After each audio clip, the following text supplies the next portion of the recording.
Blazonator 3000.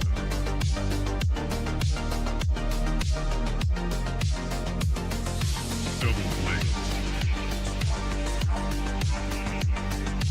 Right.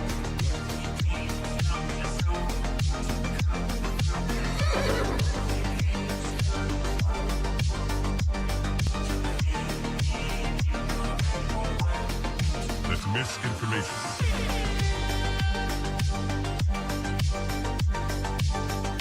Clearing order inbound.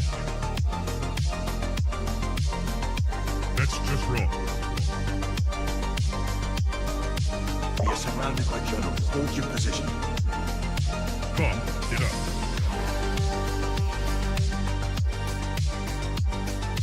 Trust the experts. 5 total. We are experts. Founder mode. 5 coded.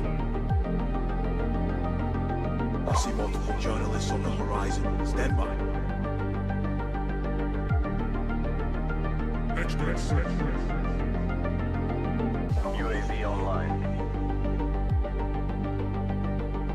Glaze. Double glaze. Triple glaze. Double kill. 5 codes.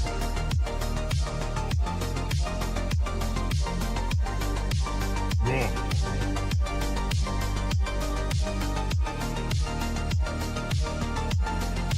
Pump is up. Glaze.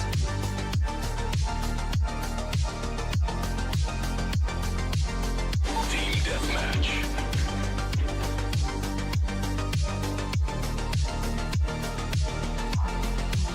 We are experts. Triple glaze. That's just wrong. Right.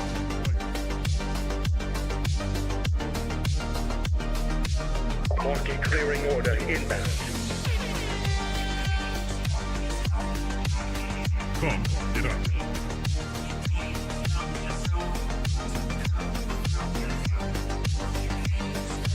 We are surrounded by journalists. Hold your position.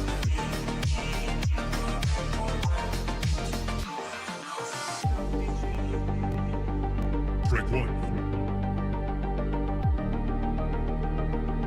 Strike 2.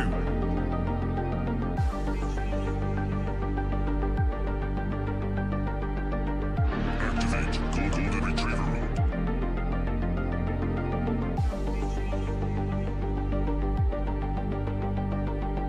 Trust the experts. Market clearing order inbound. 5 coded. That's a narrative violation. Cortisol spike.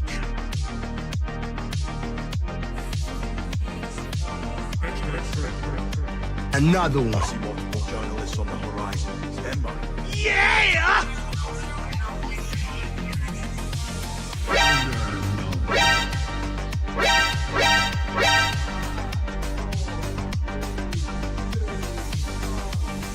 You're watching TBPN.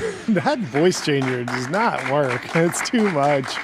It's Tuesday, July 7th, 2026. We're live from the TBPN Ultradome, the Temple of Technology, the Fortress of Finance, The capital of Invest capital. Like the Best watch streams.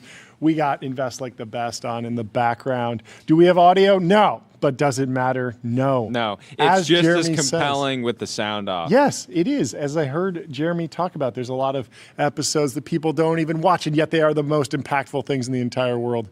It's a great episode. We threw it on the big screen as sort of a joke. Oh, it's funny to watch a podcast on a massive screen like it's a World Cup Appointment game. viewing. I couldn't turn it off. I kept getting sucked back into it. Fantastic episode. Jeremy and Patrick, always fun in conversation. Also, the best part of that episode, there's a ramp ad in it.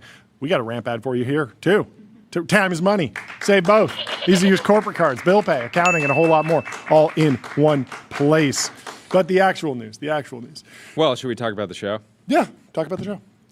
Alex Hormozi in the Ultradome. In the Ultradome. Live in person. We're going to be talking about bro splits, Yes. agents, mindset, Everything. content, community, sales, pricing. So Hormozi and I both started our YouTube channels the same year, within like a couple months of each other. And we were both doing like somewhat businessy content. Obviously, I was focused around like Silicon Valley history, and he was doing more like coaching small business, scale ups, growth stuff. And he just absolutely destroyed me. It was insane because I think I had like maybe 10,000 followers, and I saw his account when he had like 5,000 followers. And then he just went on this absolute run to get millions and millions of subscribers. And I plateaued at like a couple 100K. And I was like, he's just built different. A few hundred. 450K. Yeah, 450K. Not bad. I mean, Honest I'm work. proud of the channel. Honest work. A lesson in total addressable market there. His It's interesting content because was everywhere. But seriously, he took it so much more seriously than me. He had a whole team. He was putting up multiple hour videos every single day, short form, Instagram. He really understood how to be a media company, whereas I was just like, nah, this is just my blog. Bigger TAM. Yep. And better execution. 100%. I mean, it's worth saying. It's just actually true, and I mean, it's a testament to he was basically he was full time on it, and I was there's levels. There's levels, yeah, exactly. And I was like, oh, like we both started around the same time. We're both taking this pretty seriously. Nope.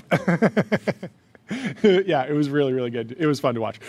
So he's been on an absolute run, set the world record for fastest book sales ever, something like that. Huge record on becoming. He has a Guinness Book world record for how successful his book launch was. And really? Yes. No. This is true. It's on the wiki. I don't know if I have the actual stat here. Let me pull up the actual stat. So he broke the Guinness Book world record for fastest selling nonfiction book last year, August 16th, 2025. His book, $100 Million Money Models, officially sold, 2.9 million copies within the first 24 hours.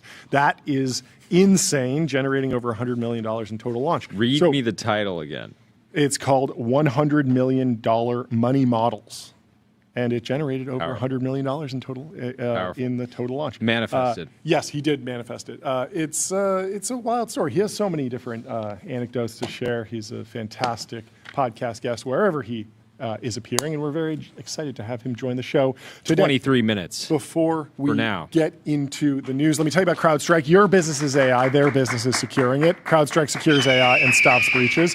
So the big news of the day is that China is taking a page out of Washington's playbook, potentially, and aiming to limit the export of AI models. Now, these are just meetings at this point, but Chinese authorities have reportedly, this is according to Reuters, held meetings with some of the country's top tech firms. That's Alibaba, ByteDance, Z.AI, DeepSeek, Highflyer, not mentioned yet, but you have to imagine that they'll be in the conversation if they aren't already, about potentially restricting overseas access to China's most advanced models. So they're thinking about doing the same thing that's happening with GPT 5.6, Sol, Ultra, Mythos, Fable, all these different models that are starting to get more restricted as they get more powerful. The government wants a say in what companies and what non-governmental organizations, what governmental organizations have access to them. So the discussions are still preliminary. And when did, in AI 2027, did China wake up? Right around this time.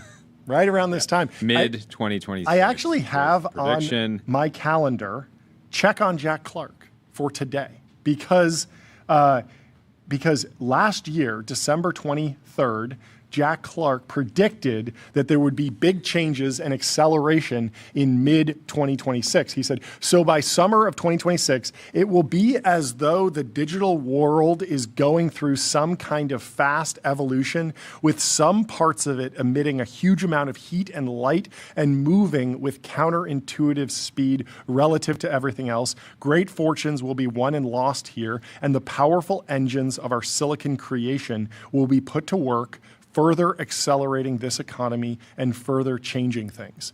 Do you think that's where we are? Is that an accurate assessment of mid-2026? When I saw this prediction, I put a calendar reminder for mid-2026. We're right in the middle of the year, and I wanted to check in and say, does it feel like this? Obviously, this is not a quantitative benchmark. This is a qualitative feeling. Fast evolution, emitting a huge amount of heat and light, moving with counterintuitive speed relative to everything else. Great fortunes certainly are being won and lost every day in the market. Tyler, how would you assess the amount of heat and light emitting from some parts of the digital world? Would you say it's huge? I would say it's huge. I think it's huge. It's kind of hard. Like, I feel like I've been like very tapped in for like a long time, so it's hard to say like. You've been feeling the It's hard to see like an outside view as like, oh, is this actually like, has there been a big change like recently? Yes. So there's two things. Like one, It's been kind of like a personal thing for you, being so tapped in. Would you say that? so there's two things going on. One is that anyone who AGI has has been like a personal thing for Tyler. He's been so tapped in for so long. It's like, it's true. It's so much of news coming out of DC Yeah. of the past like 2-3 months has been about AI, which Yes, is like definitely yes. was not true. Yes, you know, yes, even earlier this year, I would say. Yes, and the just the amount of heat and light around cybersecurity issues, the coding models, the agentic capabilities, the revenues that we would see in enterprise, those have not been a shock to AI insiders who have been tracking the capabilities of these models since last October or even last summer. When models started, when vibe coding was coined by Andre Karpathy, and coding became, not solved, but, greatly enhanced by artificial yeah, and so going back intelligence. to AI 2027, Yes. which was published April 3rd, Yes. 2025. By late 2026, mid-2026 was China wakes up. In China, the CCP is starting to feel the AGI. Mm-hmm. Export controls and lack of government support have left China under-resourced compared to the West. I'm going to fast forward a little bit. Hawks in the CCP warn that the growing race towards AGI can no longer be ignored. So they finally commit to the big AI push that they had previously tried to avoid. He sets in motion the nationalization of Chinese AI research, creating an information-sharing mechanism for AI companies. So right now they're just looking at export controls. Feels like we're a little bit behind on this. It's possible the CCP is just reading this as a guide and just implementing it. They're just planning to implement it to a T. Thanks for the Just guide. like, yeah, thanks. Did my job Thanks for the me. playbook. Yeah. You should have billed me for it. Yeah, no, the real 4D chess here is to shame the CCP into not copying off of AI 2027, saying, oh, really? You're just doing the AI 2027 thing? Come on, you don't need to invest in AI. Don't be mimetic with our philosophers' literature and our most popular podcasts over here in America. Think of your own strategy. Come on, do whatever. No. So the discussions around AI export controls in China are still preliminary, and it isn't clear how Beijing could claw back access to models that they've already released. If they're on Hugging Face, you can download them, you can run them. And even if they had some sort of intellectual property, they could sue an open source inference provider for running Kimi or something like that. That feels really difficult to do from Beijing. But there are other implications. So once open weight models are posted publicly, of course, they can be copied, mirrored, downloaded, reused anywhere, fine-tuned. But there are several ways China could restrict future frontier models before they leave the country. At the latest end, Beijing could require companies to file future releases with regulators or submit them for national security review before publishing model weights. A more aggressive version would require government approval before any advanced model could be released overseas. And at the most restrictive end, then China could simply ban the public release of frontier open weight models. They could say no more open sourcing. Although the game theory there is a little odd because it feels like the fact that China has been open sourcing near frontier capabilities has been to China's benefit. In general, because it creates like more disturbances. Like the DeepSeek moment was definitely good for China. Pricing pressure. Yeah, pricing pressure. So they could limit these to state-approved customers or Chinese government priorities, which at a certain level might just be the most important thing to do. The RSI loop, of course, you want all of the GPUs that you have focusing on advancing the frontier internally as opposed to sending it off to America. The talks come as the U.S. is also moving toward tighter control of frontier AI. The Trump administration recently restricted access to Anthropic's most advanced models, Fable 5 and Mythos 5, before later lifting some of those controls after additional safety mitigations. OpenAI has also reportedly faced government pressure around the rollout of its next frontier models. The issue has become more urgent because Chinese open weight models are increasingly competitive. Z.AI's GLM 5.2 in particular recently impressed Silicon Valley by performing close to leading U.S. models at a much lower cost. The Qwen family of models from Alibaba has also become one of the most important open model ecosystems in the world, while ByteDance's Daobao is one of China's most widely used domestic AI systems. Oh, I didn't know about that. If China places export controls on future frontier models, it could raise costs for American AI users and companies because it's obviously very beneficial to have a great open source model available to you. And use them for lower stakes tasks while reserving expensive U.S. frontier models for their most important workloads. If the best Chinese models are no longer freely available abroad, some of that cheap model supply disappears, but you have to ask what happens to Meta. Do other labs start piling back into the open source ecosystem and more, or will all the demand just go straight back to the frontier labs? It really That's sucks the you question. in. It really does. sucks It you in. really does. We should play some clips because We need to Jeremy be thinking went about on podcast absolute safety tear. because this is an addictive. There should be export controls episode. on this. It should be only available to American citizens. They should. Patrick should even be doing though KYC. one of the One of the guys over there guests is Canadian, yes, but maybe North America. Let's pull up a clip from this. I wanna hear Jeremy chat about all sorts of things. They go all over. Where in the timeline is? Well, the should we talk about actual- SK Hynix's new listing? Yes, we can run through that, and then we can pull up. SK Hynix is set to raise around $28 billion in a NASDAQ share sale this week, potentially one of the largest ever New York listings by an Asian company. The South Korean memory chip maker is already public in Seoul, where its stock is up more than 750% over the past year. 150%. But the U.S. listing gives American investors an easier way in. The story is big on the timeline because situational awareness, the hedge fund run by Leopold Aschenbrenner, may participate alongside Bally Gifford and Co.2. Together, the firms could take as much as $7 billion of the deal.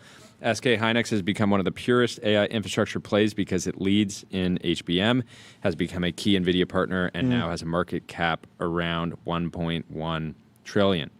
Which is like a quadrillion won. Yeah, that's a lot. When you look it up, it's very confusing. I think It's a lot. the business is ripping.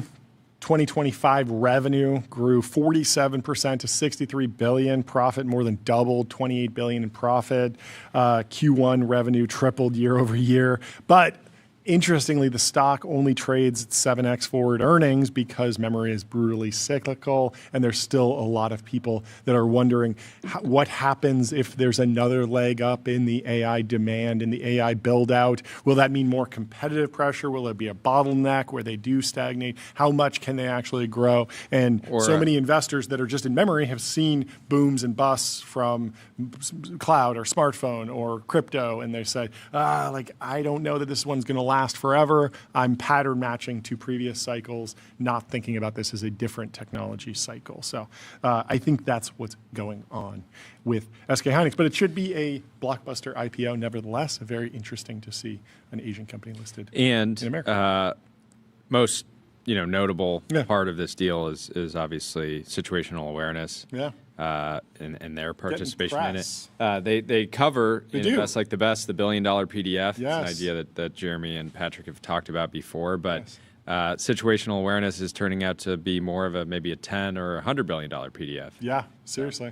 I mean, the whole investing thesis built around that. It's just a PDF. I don't know. Is it an essay, a thesis? If the PDF was worth $1 billion or more than that, what was the Dwarkesh episode worth? Ooh. It's got to be some percentage of it, right? Yeah, definitely. Because a lot of people watch the podcast, watch the clips, scroll through the PDF. It's also a breaking website. news: Meta unveils Muse Image, its Ooh, first I image know. generation model from MSL. Waiting for this. Let's pull up some images of this and see the results. It should be good given that they have all the Instagram and Facebook data to train on. While we pull up some images of the new Muse image model from Meta, let me tell you about Figma. Agents meet the canvas. Your AI agents can now create and modify your Figma files with design system context. Do we have any of this, or should we click over to Jeremy Giffon? I am working on pulling up Muse image. Let's Here we go. go through. Alex Wang has a post. Cool. Let's pull this up. Okay. Muse image, Muse video, Muse image.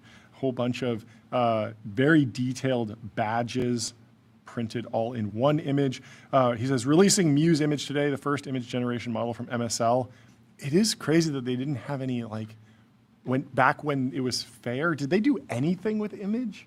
Because they had that amazing model Segment Anything, so they were doing work on images, and obviously they processed a ton of images. It pairs with MuseSpark to reason through your prompt, search the web, and plan before it generates. People get what they mean on the first try, live now in the Meta AI app. Very, very fun. Even puts a realistic QR code in there and can do infographics and old Polaroids as well. Big Sur, August 1983. Looks great. 3 things Alex Wang is excited about under the hood. Self-refinement. The model improves its own output within its chain of thought, emerged during RL, not by design. Multi-reference composition. Many images blended into one coherent generation. Multi-turn editing.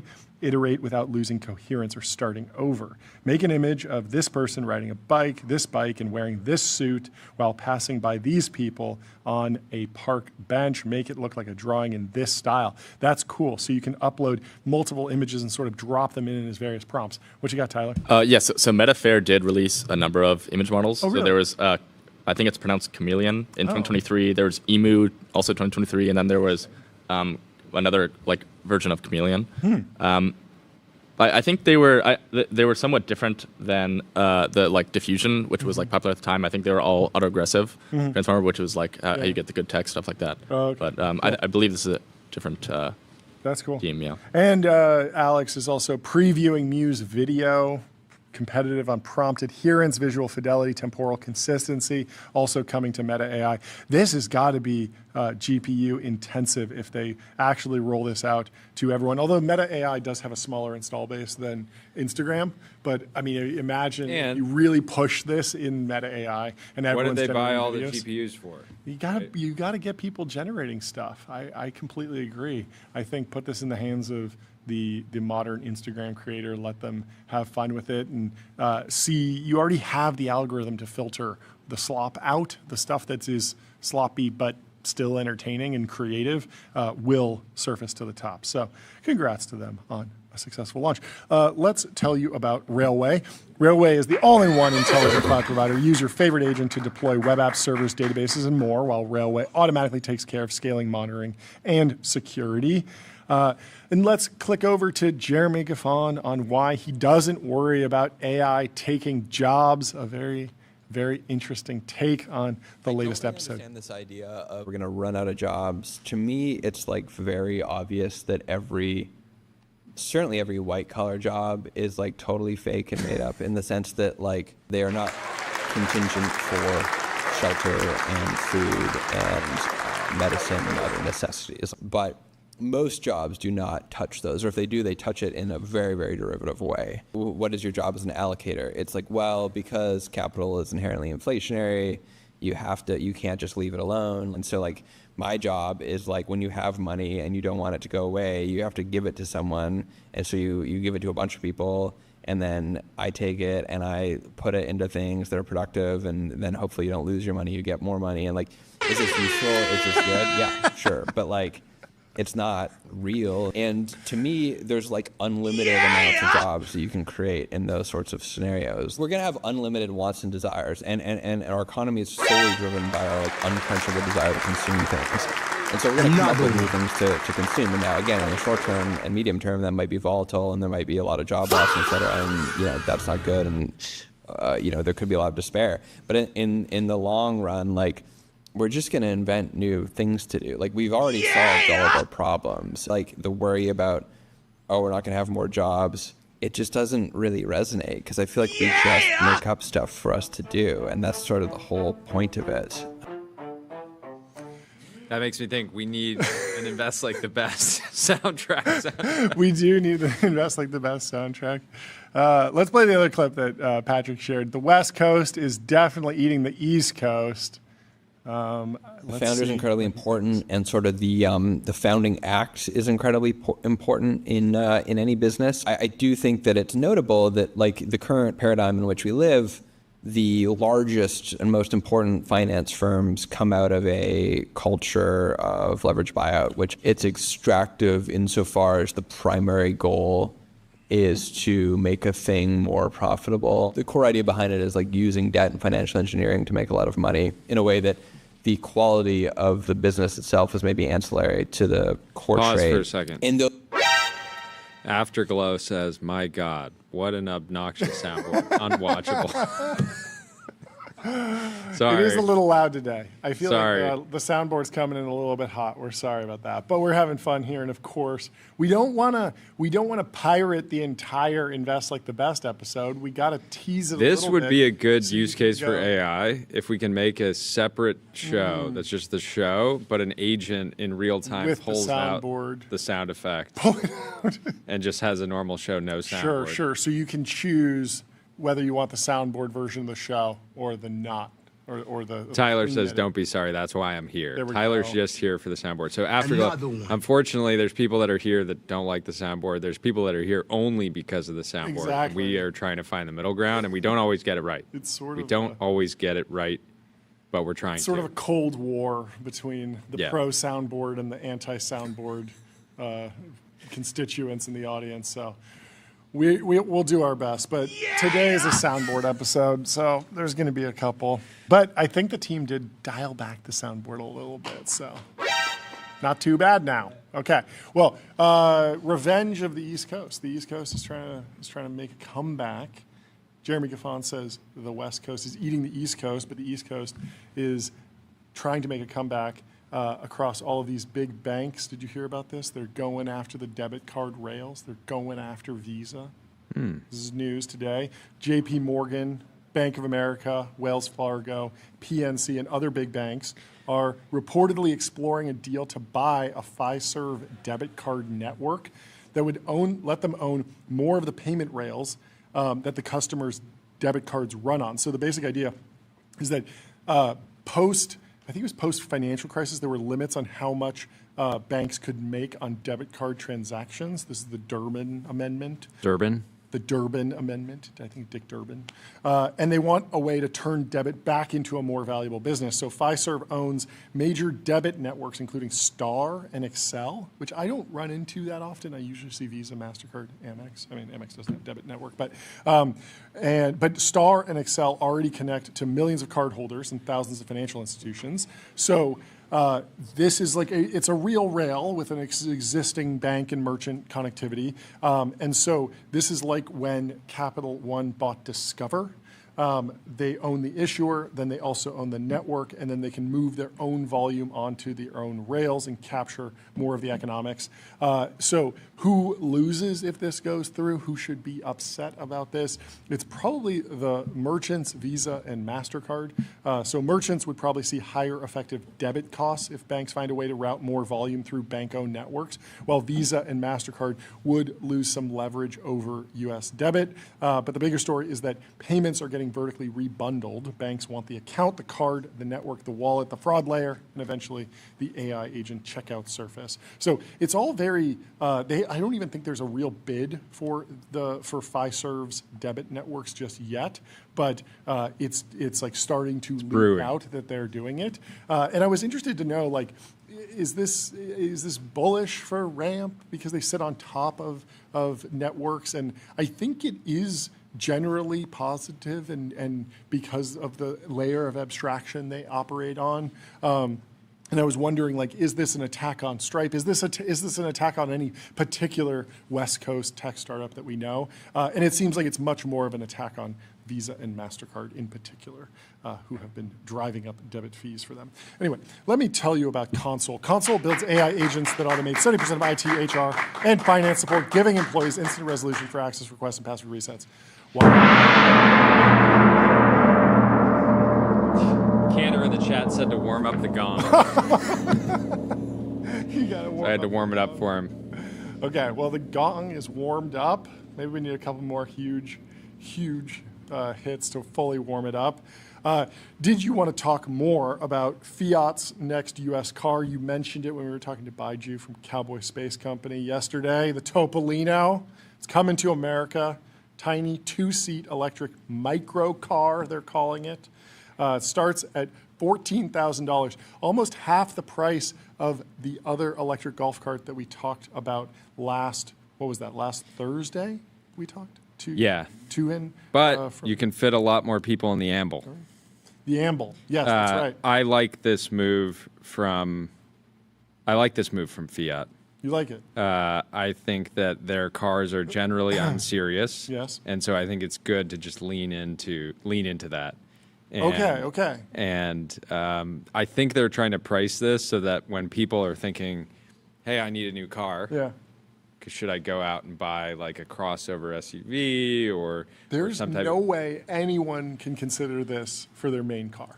It's impossible. No, but you can if you typically roll around with a handful of people, and instead of buying one car, you buy a bunch of them for $60,000. You'll need you a buy train of 4 them. these. You know the range on this thing? 46 miles. 46 miles. I mean, I guess if you have a 10-mile commute, you can totally commute here. They launched an EV with 46 miles of range. It's nothing. They should have called it. They should have How called long it is your the commute, Fiat. Tyler? It's less than 10 miles. Less than 10 They miles. should have called it the Fiat Dice because every time you leave the house, Yeah. you're rolling the dice. It's 1,000 pounds, so you can deadlift it with another friend. Are you serious? 1,000 pounds, yeah. This thing's tiny. It's really, truly like so small. They're saying it's the cutest car ever made. Look at the speed.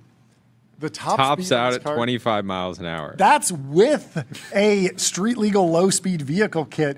By default, it only goes 19 miles an hour. So how long would it take you to get here? 19 miles an hour? 30 minutes? Yeah, Something 30 like that? minutes. 40 Wow. minutes. That's not too bad. That's Not too bad. Maybe you got to do it. Okay. You guys are laughing, but you Yeah. won't be laughing when I pull up to the office with Fleet of these. with 5 of these. And you need a support car, like a Multiple Cybertruck support- no. behind you. Yeah, no, the Topolino is Mm-hmm. the support. You have a series of, you just go train mode. Well, our next guest is the owner of a Hummer EV, or at least was. We can talk to him about that. We can bring him on down whenever we want. You ready? Let me tell you about Public first. Investing for those who take it seriously. They got stocks, options, bonds, crypto, treasuries, and more with great customer service. Alex, great. Here, grab that seat. Sit down for us. Do you still own a Hummer EV? Yeah, we do actually. You do. Well, give us your review. We were just talking about the Fiat Topolino. I don't think you're going to be in the market for that. Neck and neck. Neck and neck. It's 1,000 pounds. So I think what we could do is like if you just lined up like 10 of the Fiat, like kind of like Yeah. Chariot. Like, Yeah. That's what I'm saying. maybe That's you what I'm could saying. drag the Hummer. Yeah. Like it'd be my Chariot. I think the Hummer's Imagine 9,000 if the pounds. Hummer's Literally kind of the 9 front of these. the Hummer is kind of the front of the train, and then you have like you see the Hummer coming at you, and then a bunch of the Topolinos kind of pull out in like a V shape. Fast and Furious That style. would be Like, badass. Yeah. Yeah. Take over the whole hot smog. How is life these days? Good. Is there a new book coming? There is another book coming. Okay. Yeah. Do you have a strategy for book launch cadence? Is it an annual thing? It's more like every 18 months 18 to months. 2 years. Okay. Yeah. But do you imagine that continuing for your entire career?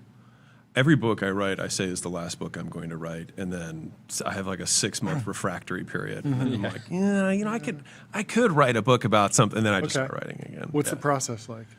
I have a bunch of notes on my phone of a topic because right now I have probably 10 books that are at different stages of. So I just mind dump wherever, and then once there's enough stuff that I think this is interesting, I'll then start the book writing process. But I'm a big believer in surface area of thought. Okay. Like if you were to sit down and say I'm going to write a book about this, and then you have 2 weeks, it's like you don't have enough experiences that are diverse in a 2-week period while you're writing to let the paint dry. Sure. So I kind of want to I want to be in a totally different state, talk to somebody and be like, I didn't think about that, and then I add it to the book, and so then all of a sudden it's like the density of thought and ideas per word is much higher. But I think you just have to do it by spreading out the time the time I'm thinking about a book is much longer than the time I'm writing the book. Is it purely thinking, and you want a lot of thought to go into the different sections of the book, or over the course of 18 months, is there actually a benefit to going out and having real world experiences? Oh, that's and anecdotes, right? Yeah, it's 100% that, because I'll have a working theory of I think this is how I think people are missing this part of it. Yeah.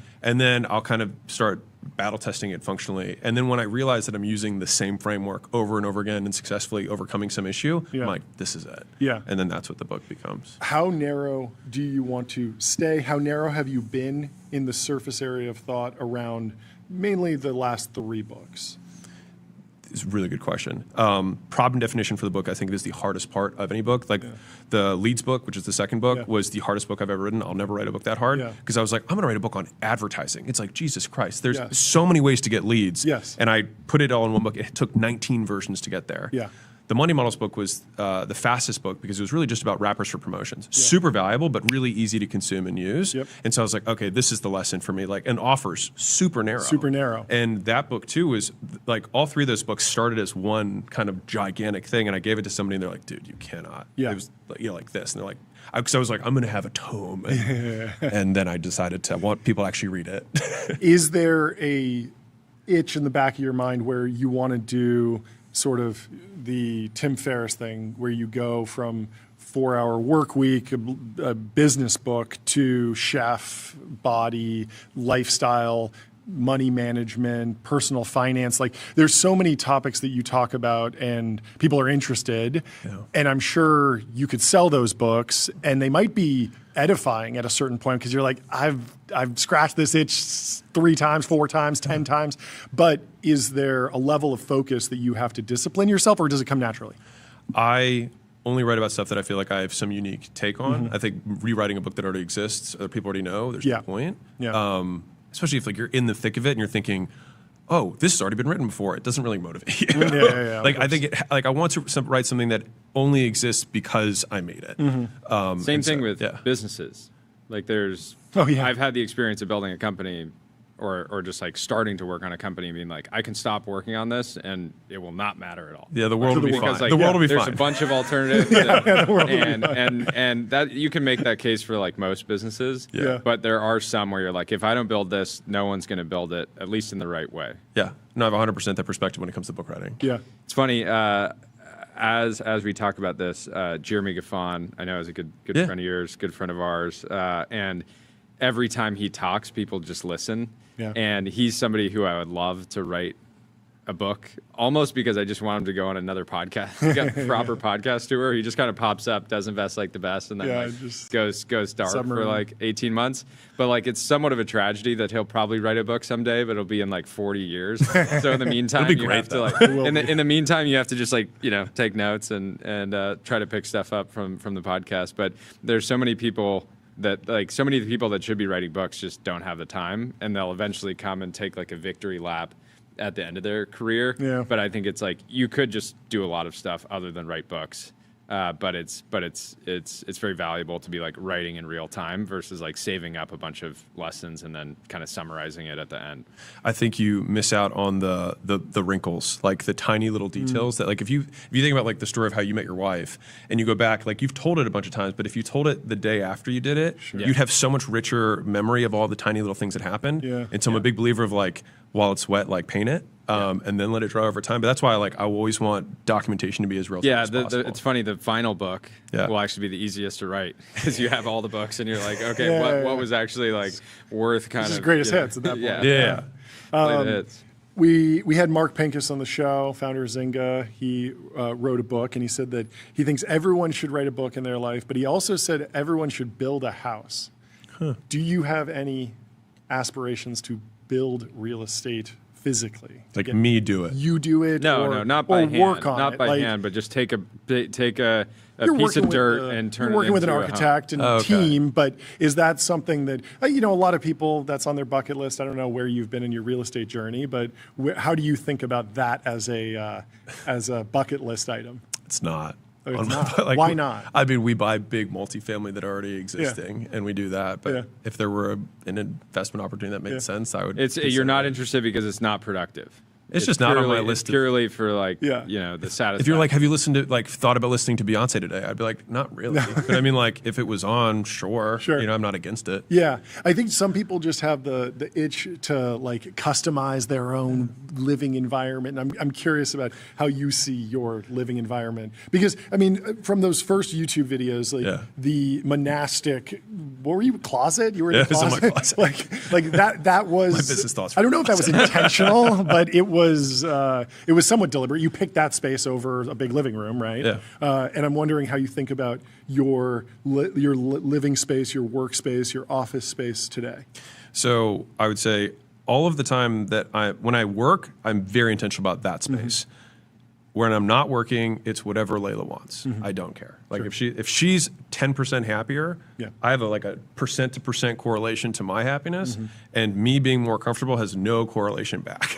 And so like whatever she's good with, I'm good with. Yeah. But in terms of like where I work, it's almost all how do I eliminate every sense of distraction for me personally. And so it's like I don't have windows. Some people like having windows. I don't think anything wrong with that. For me, it's like I need no stimulation because I'm very distractible, and so I have to have earplugs in, no light, all artificial. I have like soundproof, like I want nothing. Yeah. And then I can finally focus on what I'm trying to work on. Yeah. Can we go back to the early YouTube days on the latest channel? I think 2020, in that closet. We both launched YouTube channels around the same time, and we were talking about this. You completely smoked me. Yeah, it was so insane. John is obviously pretty good at media, and was like his channel was like just following his interests, like Silicon Valley history. The execution was like by all means amazing. Like got to like 500,000 But subscribers. I treated it like a blog, and you treated it like a business. Yeah, and it was like, but it was a much smaller TAM. Yep. And like when you compare the two channels and like your strategy, the execution difference was so like bad. it was Yeah, it was just like delta me was and like I crazy. had one remote editor for years. And I was like not monetizing, not really thinking about it as a business. But I'm interested to know on day one of that YouTube channel, because I know you've done media stuff before, but like the current media business, what was the team like? What was the strategy? How much time were you putting into it? Because I know you had exited some businesses, Yeah. you had some space Yeah. to breathe, but how serious were, and then what was the evolution of that? I'll walk you through Please. as fast as I can. So the first thing was I found any media editor, like an agency, and Yeah. they were like, 3 YouTube videos a week is what we do. And I was like, all right, then that's what I'll do. Okay. And so I just webcammed, Yeah. and I had a little suitcase that would open up so I could travel because Layla and I were traveling for the year Yeah. of the sale. And so that's what I did. Wherever we were, I was like, open up. And then, because at that time I didn't have really any work, so I had all these thoughts, and I was like, oh, I'm just going to get them, I'm going to dump them all out. And so that's basically what YouTube Strategy 1.0 was. Yeah. I had somebody cold reach out, like legit, Yeah. to when right as Short started. They were like, "I'll do everything. You already have YouTube stuff. I'm just going to clip it. Just give me permission." Yep. And I was like, Oh, cool.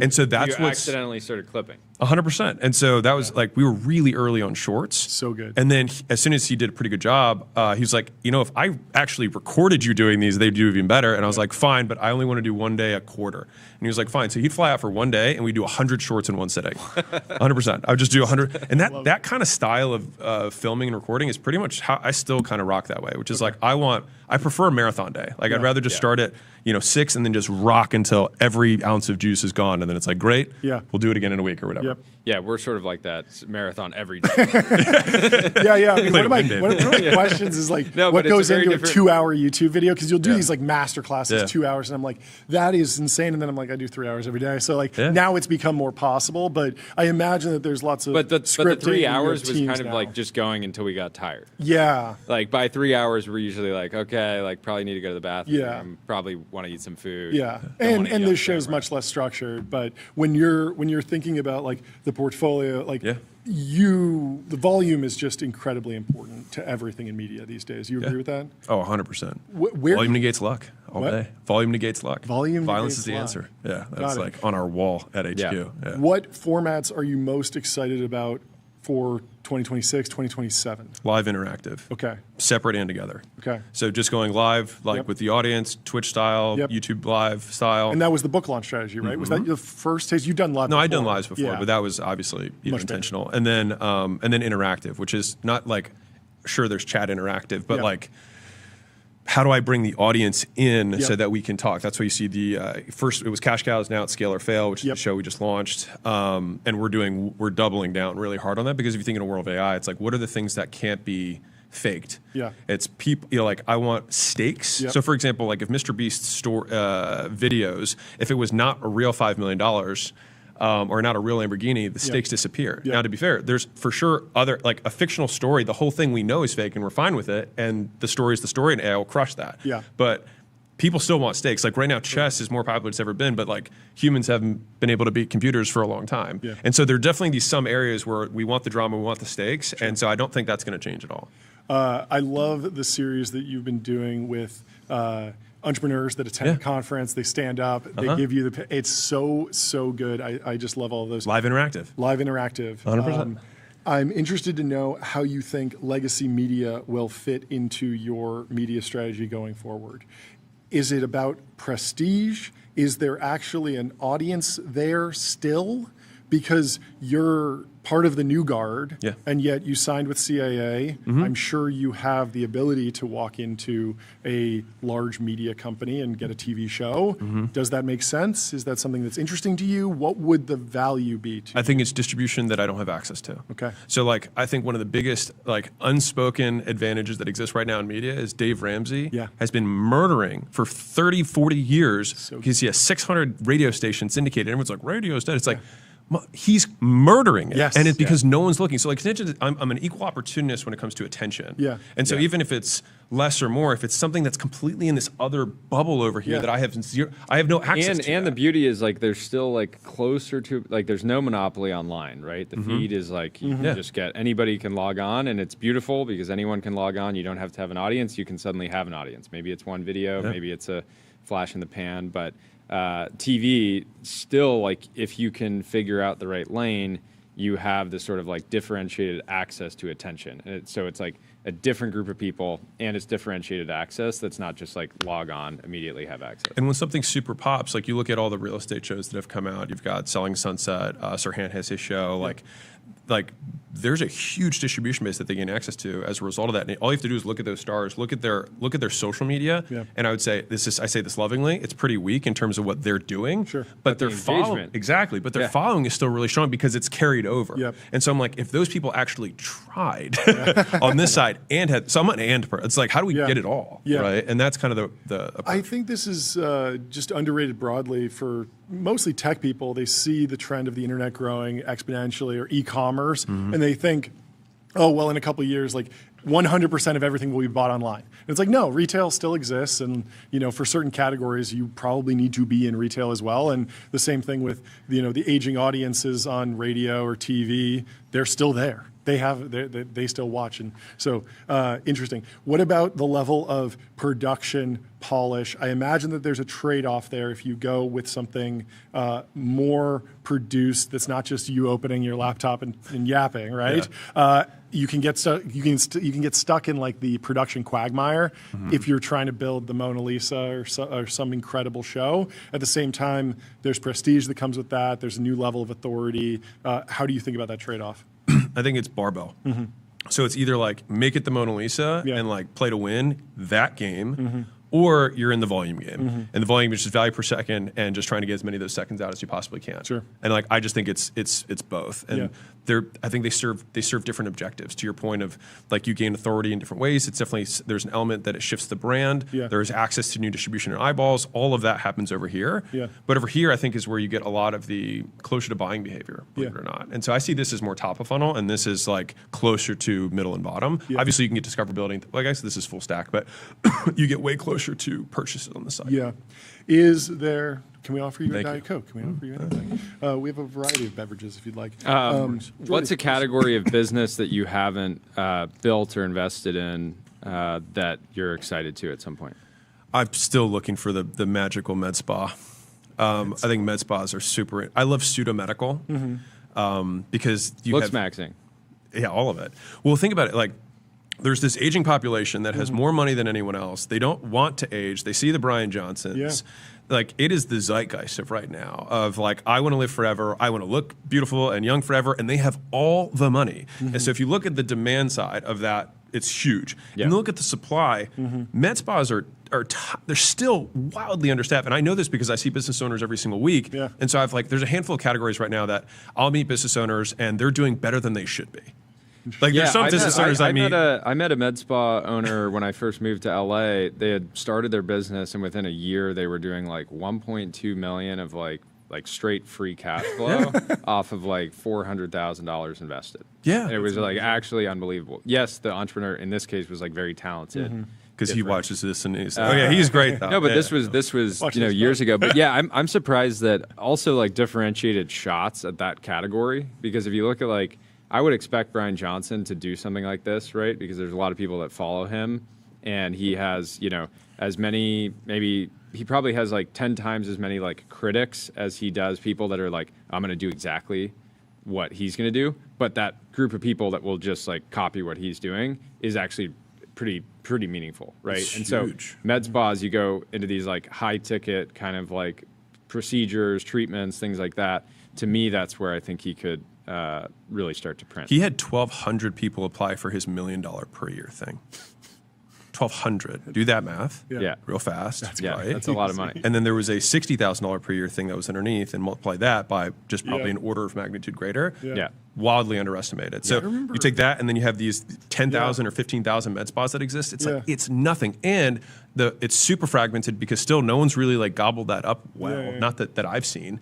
And to your point of like, when I ask them like, hey, so what are you doing right now to get your $6 million a year top line and 40% margins? And they're like, kind of just, we just opened up and put the sign up and just did a good job. And customers tell customers like, that's not how it fucking works. Yeah. And it's not how it's going to work forever. No, necessarily. they're just in a completely supply constrained environment. They just don't know it because when you're on the inside, you don't know. You're like, oh, I'm doing a good job. Is part of the problem that a lot of the med spa like founders get a little bit too sucked into the biohacker nature of these things, and it feels a little bit too scientific? I don't think it's that at all. I think it's like it's so short term. A lot of the med spas I think are like very short term, cosmetic driven. They're like, how do we make you look good for the next 3 to 6 months, which is not necessarily what makes you look good over the next 3 to 6 years or over the next few decades. So that's at least generally. There's a slice for Johnson to attack, which he obviously is. And he's a very smart dude. And Yeah. How would you attack the problem? Roll up, find a bunch of operators, put them together, start something from scratch? I mean, the roll model would make the most sense. Yeah. But the thing is like de novo is not that expensive. Sure. Yeah. And if you are a good operator, you can go in and just smash. Yeah. Because when people are coming in, when your CAC is zero and your gross margins on these services are absurd, the actual difficulty in that model right now is getting the talent for the technicians because it's supply constrained at the business level, it's also supply constrained at the talent level. And it's so easy for them to open up a door. Exactly. They hang their own shingle, they take the customers, and like that's the issue that those companies have. And so the key to really winning that game is having a really good talent strategy for how do I make their lifestyles? How do I compensate them as directly as possible on what they're generating and get it to the point where my godfather is in wealth management, and he's a really cool model. He's managed several $1 billion, but he started at nothing and built it all himself. And his big thing was and his big thing was basically letting the other person have a little more. Yeah. And so it's like he's like, I'll give you 51 so that you don't ever want to leave, but then you do all the work. Yeah, it probably looks more like a law firm over time. Yeah, 100%. It's more of a partner. And to be fair, if you've been to any of these, I would say it's a high-touch service. They're not loyal to the business. They're loyal to the girl who does her injections or does their lasers or whatever. Yeah. And so it's like we just got to tie those people in like a partner firm. Yeah. Speaking of Brian Johnson, do you care at all about living forever? I don't even think about it. I expect to die. I would prefer not to, but like I'm good either way. Like I think Marcus Aurelius said, the old and the young lose the same thing when they die, which is the present. That's all we got. So Yeah. Love it. I'm a similar way. I want to have a full life, but I never, at any point in my life, have I thought, oh, it would just be the best thing ever if I could never die. Yeah. Going back to sort of core audience, I think of like the sweet spot is like mid-market owner, operator, founder types. Is that roughly accurate? yeah, 1 to 50 million. 1 to 50 million. What is the expansion opportunity? Is there a business for you where you're giving keynotes at Fortune 500 companies, motivational speaking for like, middle managers at No huge interest. companies? Okay. or is it getting people on the founder journey who are leaving companies, breaking out into their own and going from 0 to 1 million? What do you think? Well, from an expansion opportunity, like I think there's still plenty of people in the 150 million who don't know who I am and haven't consumed my stuff or whatever. So like plenty there. But if I just focus there, I get the 0 to 1 million. Sure. Anyways. Yeah, that makes because if sense. you're helping people go from 1 to 10, people are like, he can probably help me go from 1 to 0 to 1. Yeah. And so I'm super broadly zooming out. I'm a big fan of capitalism. And I think as many people as possible participating in a free market is a good thing for the country and for that person and for everyone else that they serve. And so I would like as many people to taste that forbidden fruit as humanly possible. And so I try and make it as simple and as easy as possible for people to get started. Yeah. What mistakes do you see entrepreneurs making around AI? Because I'll give you one. The small business owners that I know that get too into AI, and maybe they're listening to podcasts and they're on X and we're maybe Orange glasses, ready to go. They won't just apply AI to their business. They'll start a new company that's AI oriented, and I just think that's the worst possible mistake because they end up doing something that the model just does well, and it's okay, so you're going to compete just directly with all the biggest companies in the world on something that you don't even know as well as the biggest companies in the world. have no data edge. When you could just and so there's this grass is greener thing happening where instead of seeing I can just make these parts of my business even if it's just 10% more efficient, I can keep compounding. But what are you seeing? All right. One, they're using AI to do dumb things really fast. So they're doing the wrong stuff with AI. So even they were a small business owner that wasn't making money now still doesn't make money, but has a lot more token cost than they did before. Number two, they're meeting summaries. Yeah. I've never been successful. I've never. That was I've my bottleneck. I just need to summarize. Yeah. No, but it's one of those things. I think it's cool that these apps exist. Yeah. I've never needed to take notes to achieve my goals in business. I'm just okay, what's the next most important thing to do? I'm going to do that thing. Yeah. Okay, what's the next Or most a important note thing to on do? your phone. I'm going to It's do that the thing. actual I've never important been things. okay, what did we say? I mean, and I've worked in small companies, right? Yeah. I've only been a founder. But that's just such an example of my meeting note system is so dialed. I'm okay, how much money have you made today? Yeah. Okay. So I'll tell you to counter answer the two things that I think are the right way to use it, which is number one, how do we take every function of the business, take it from an org chart based thinking to workflow based thinking, and then saying, okay, this editor used to be involved in these 6 workflows. We actually only need him to be now involved in 3 of those workflows, and the other 3 we can have AI do the vast majority of the work. And so all of a sudden we can 3-5x output. And so revenue per head count on service-based businesses should decrease, which means margins should go up. Now there's this great opportunity window right now where prices aren't really going to adjust for a minute, which means that your margins get absolutely stupid. And so you should do that. So there's 2 flavors of that. One is I'm an advocate of don't tell people you're using AI. Go have a service business that people think is all humans in the background, and then charge human prices, and then have costs of tech and have the scale and operational or the lack of operational drag of tech. That's the good game, right? Yeah. Or take it department by department so that you can just become more efficient at it, right? So those are, I think, the 2 good ways of doing it. To your point of being distracted is still a terrible idea as a founder. And so this has just made it so much easier for people to get distracted because I could start a business on this or that or that. And then it's but you still have your dry cleaning store, dude. What are we going to, and to be fair, if you want to be a trillionaire, you are going to need to get into bleeding edge tech and AI. Sure. But you probably should get rid of your dry cleaning store and go all in. And so they're trying to juggle 2 plates and not really succeeding at either. Totally. Yeah, the dry cleaning example is use AI to constantly be monitoring every possible new space that you could expand into within your area or in the county over, et cetera, and just do that. But it's like grass is greener. Like, oh, what if I made the operating system, the agent operating system for dry cleaners? It's like, no, just like do the thing. Just win at dry cleaning, because it's also so much easier to compete against other dry cleaning owners, because you for sure know that they're not adopting it the right way, because they're doing the same thing with orange glasses and banging out their replicated software. You know, like fine. There's also like a fair amount of AI that a lot of small businesses are probably getting for free, just in the sense of like, if you have a CRM that's sending emails, like that company has probably adopted AI and is doing somewhat smarter targeting. And so you might not need to go and build your own CRM that sends emails that are customized for every customer, because like you get it for free out of the box. There's also this tendency to rebuild the existing software that you're using. Always. So it's like, oh, I've got I don't need to pay Calendly, $9 a month. When it's just like, oh, so instead you're going to use 200 hours to try and recode what they just did, and it breaks all the time. If there's an error, then you lose $9,000. But like that is what I'm saying all the time. Yeah, we did have Ben on our team here. He does a lot of the automation that we do around like captioning videos. He had reached a point where all the existing software didn't do the thing that he needed to do, that he built something yesterday that now works, and that it's saving him a bunch of time. So there are these edge cases. It's very narrow point solutions for us.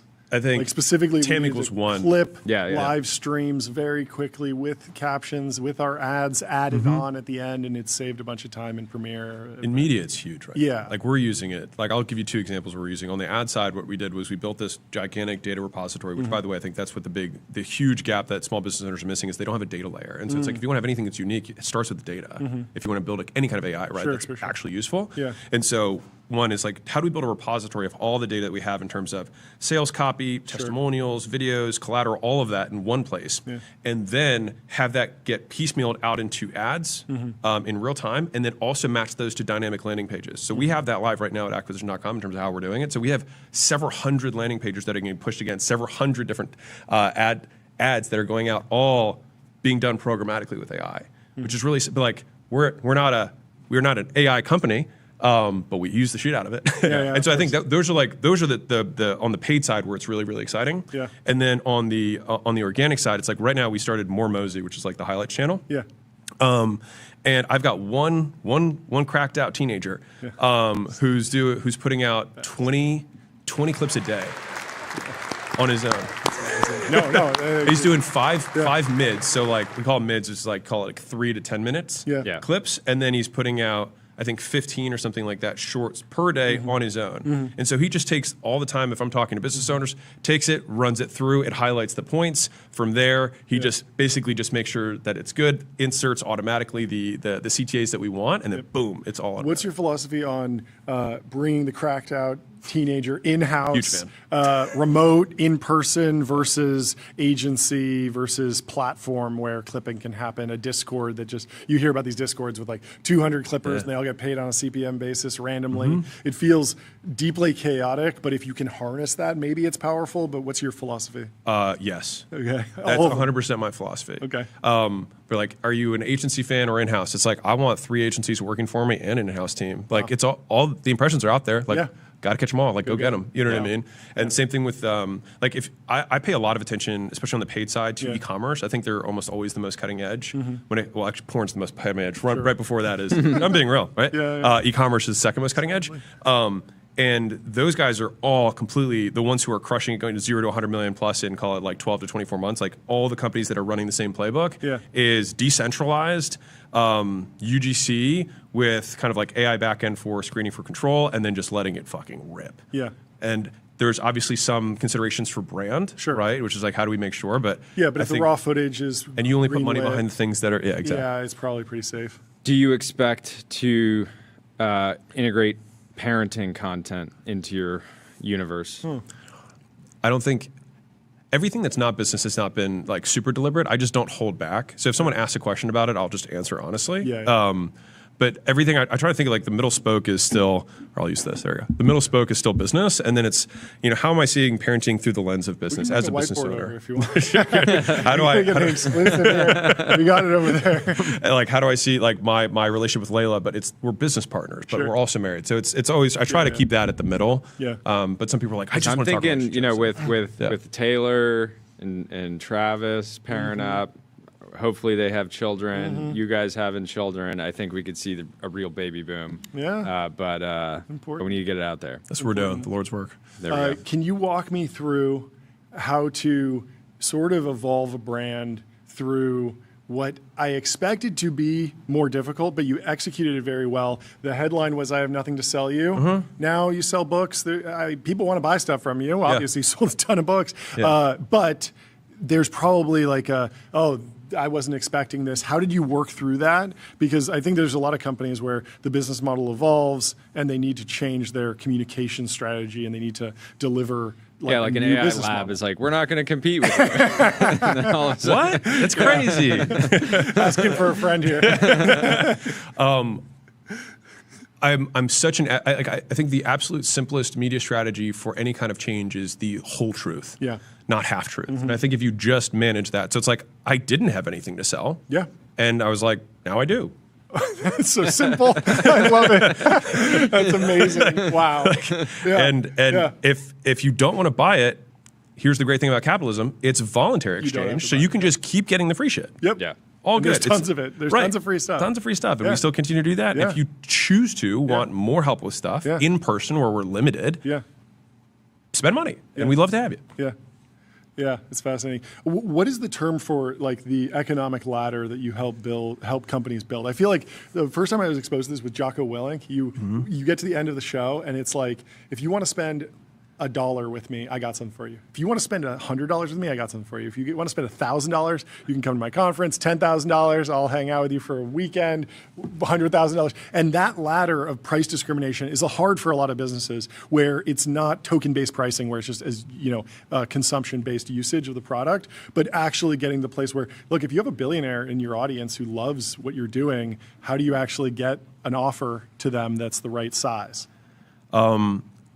So customers are super fractal, Yeah. right? And so you can absolutely make the same amount from 1% of your customers as you can from the other 99 and have half your revenue from a one. Yep. And typically, like at each level, you have another double. So it's like if you're at, let's say, a $100 a month price point, there's going to be another double of revenue at a $500 a month price point, another double of revenue at $2,500 a month, another double at, whatever, 5 or 10 times that is going to be. And so I think making offers available to people, that is where business owners like struggle. They feel weird about it and they sell out of their own wallet. Yeah. When it's just like, just make them available Yeah. and state the facts and tell the truth. So it's like if we had one big plaque in our marketing team, it's state the facts and tell the truth, but it's the whole truth, which is, hey, we're going to do this thing. It's absurdly expensive. And it's only for somebody who, if you're reading this and you're like, oh, that's not absurdly expensive for me, Yep. it's for you. Yep. And if you read that and you're like, oh my God, I'm offended by that. Good news, we have less offensive prices that are lower. And for that, we do all these other things that you're going to get way more people who are going to be doing it with you. But if you're a special snowflake, we have special snowflake prices.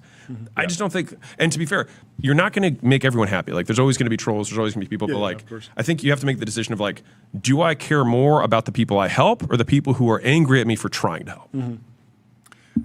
What's your international strategy?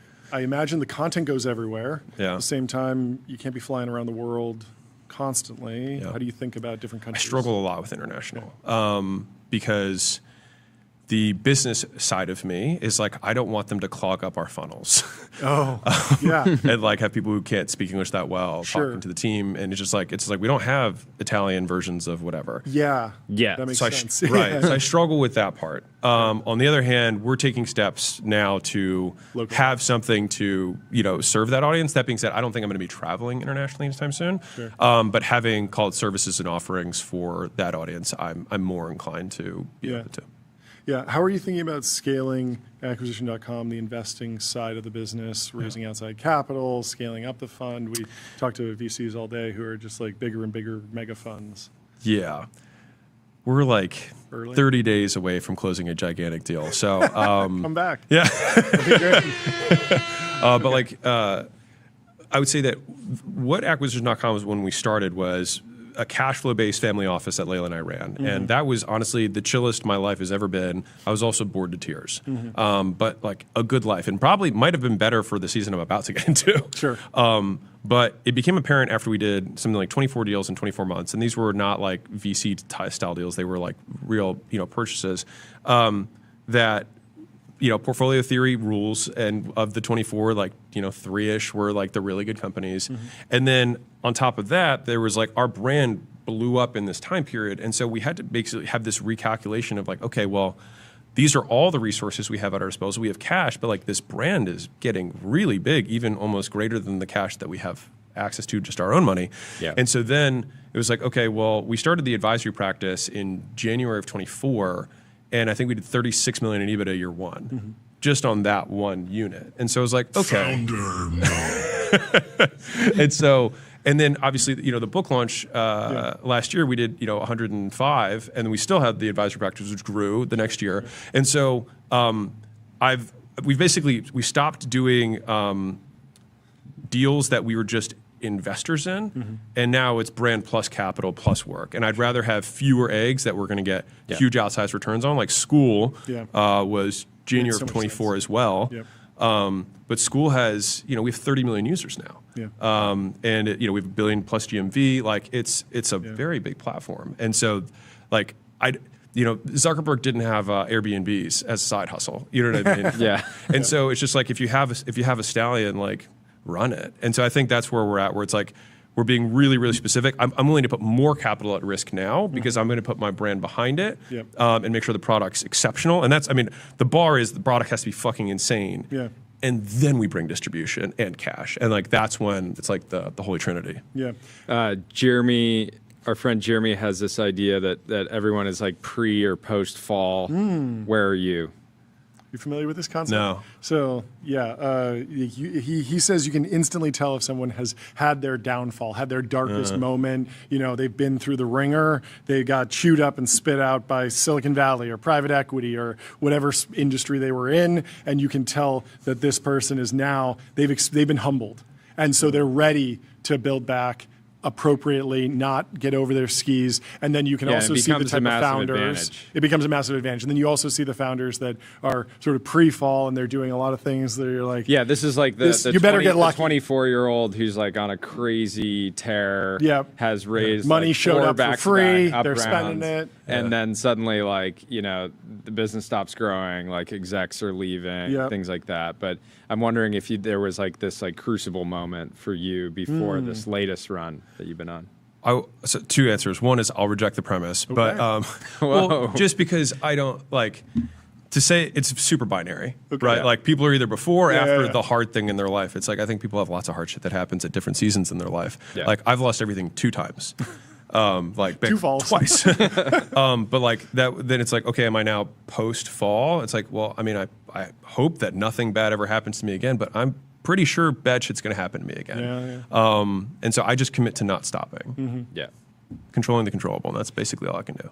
Do you have a good answer to pithy advice for young people? We got asked this on a podcast recently, and it was like the closing question. It was like, you got 1 minute. And I was like, you could talk for hours. Like, where do you even start? How do you think about packaging information like that? And I actually want your advice for young people if you have one thing. It's so hard too. It's so hard. Like work hard. It's like good general advice, but then I've been in points in my life and I know people that are like working hard on like the dumbest thing ever. And like that ends up being the worst thing that they can do.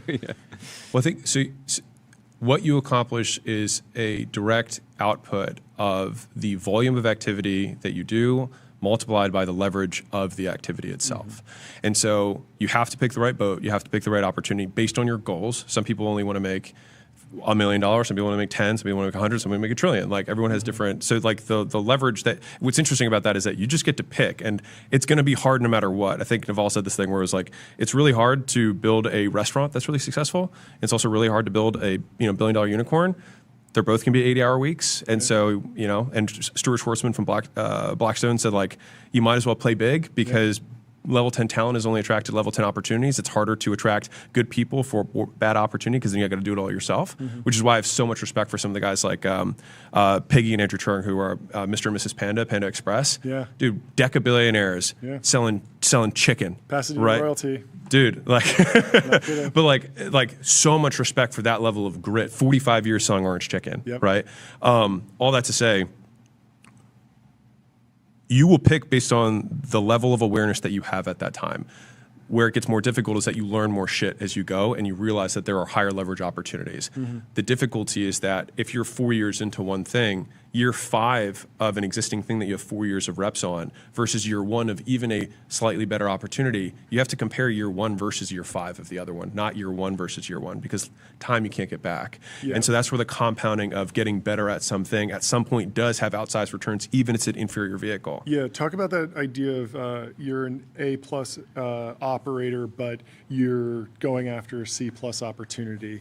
How do you assess your opportunity? Because I feel like I run into people who are working on A+ opportunities, and everyone will say that's the dumbest idea ever. You're going to put couches, it's going to be called Airbnb. That makes no sense, right? And then it's a boom, and it's huge. And then simultaneously, you can be working on a terrible idea, but if you went and got, a puff piece in Business Insider and Forbes, it's like your parents are like, "Oh, it's amazing, good job." Well, even if you're grinding and it's not going anywhere. Yeah, the way I look at it is like in every single category, there's an amazing business. And the funny thing that everyone thinks about like Airbnb is like the dumb idea, when it's like it wasn't a dumb idea. It just seemed ridiculous. And that's very different than like somebody that like chooses apparel as a category, which everyone knows is like structurally really, really, really challenging, really, really competitive. Yes, there's like 100 companies in the world that absolutely print, and if you're one of those companies, then you're great. But some people like choose apparel, and then 3 years in, then they understand the competitive dynamics, and they're like, I'm in a shitty business.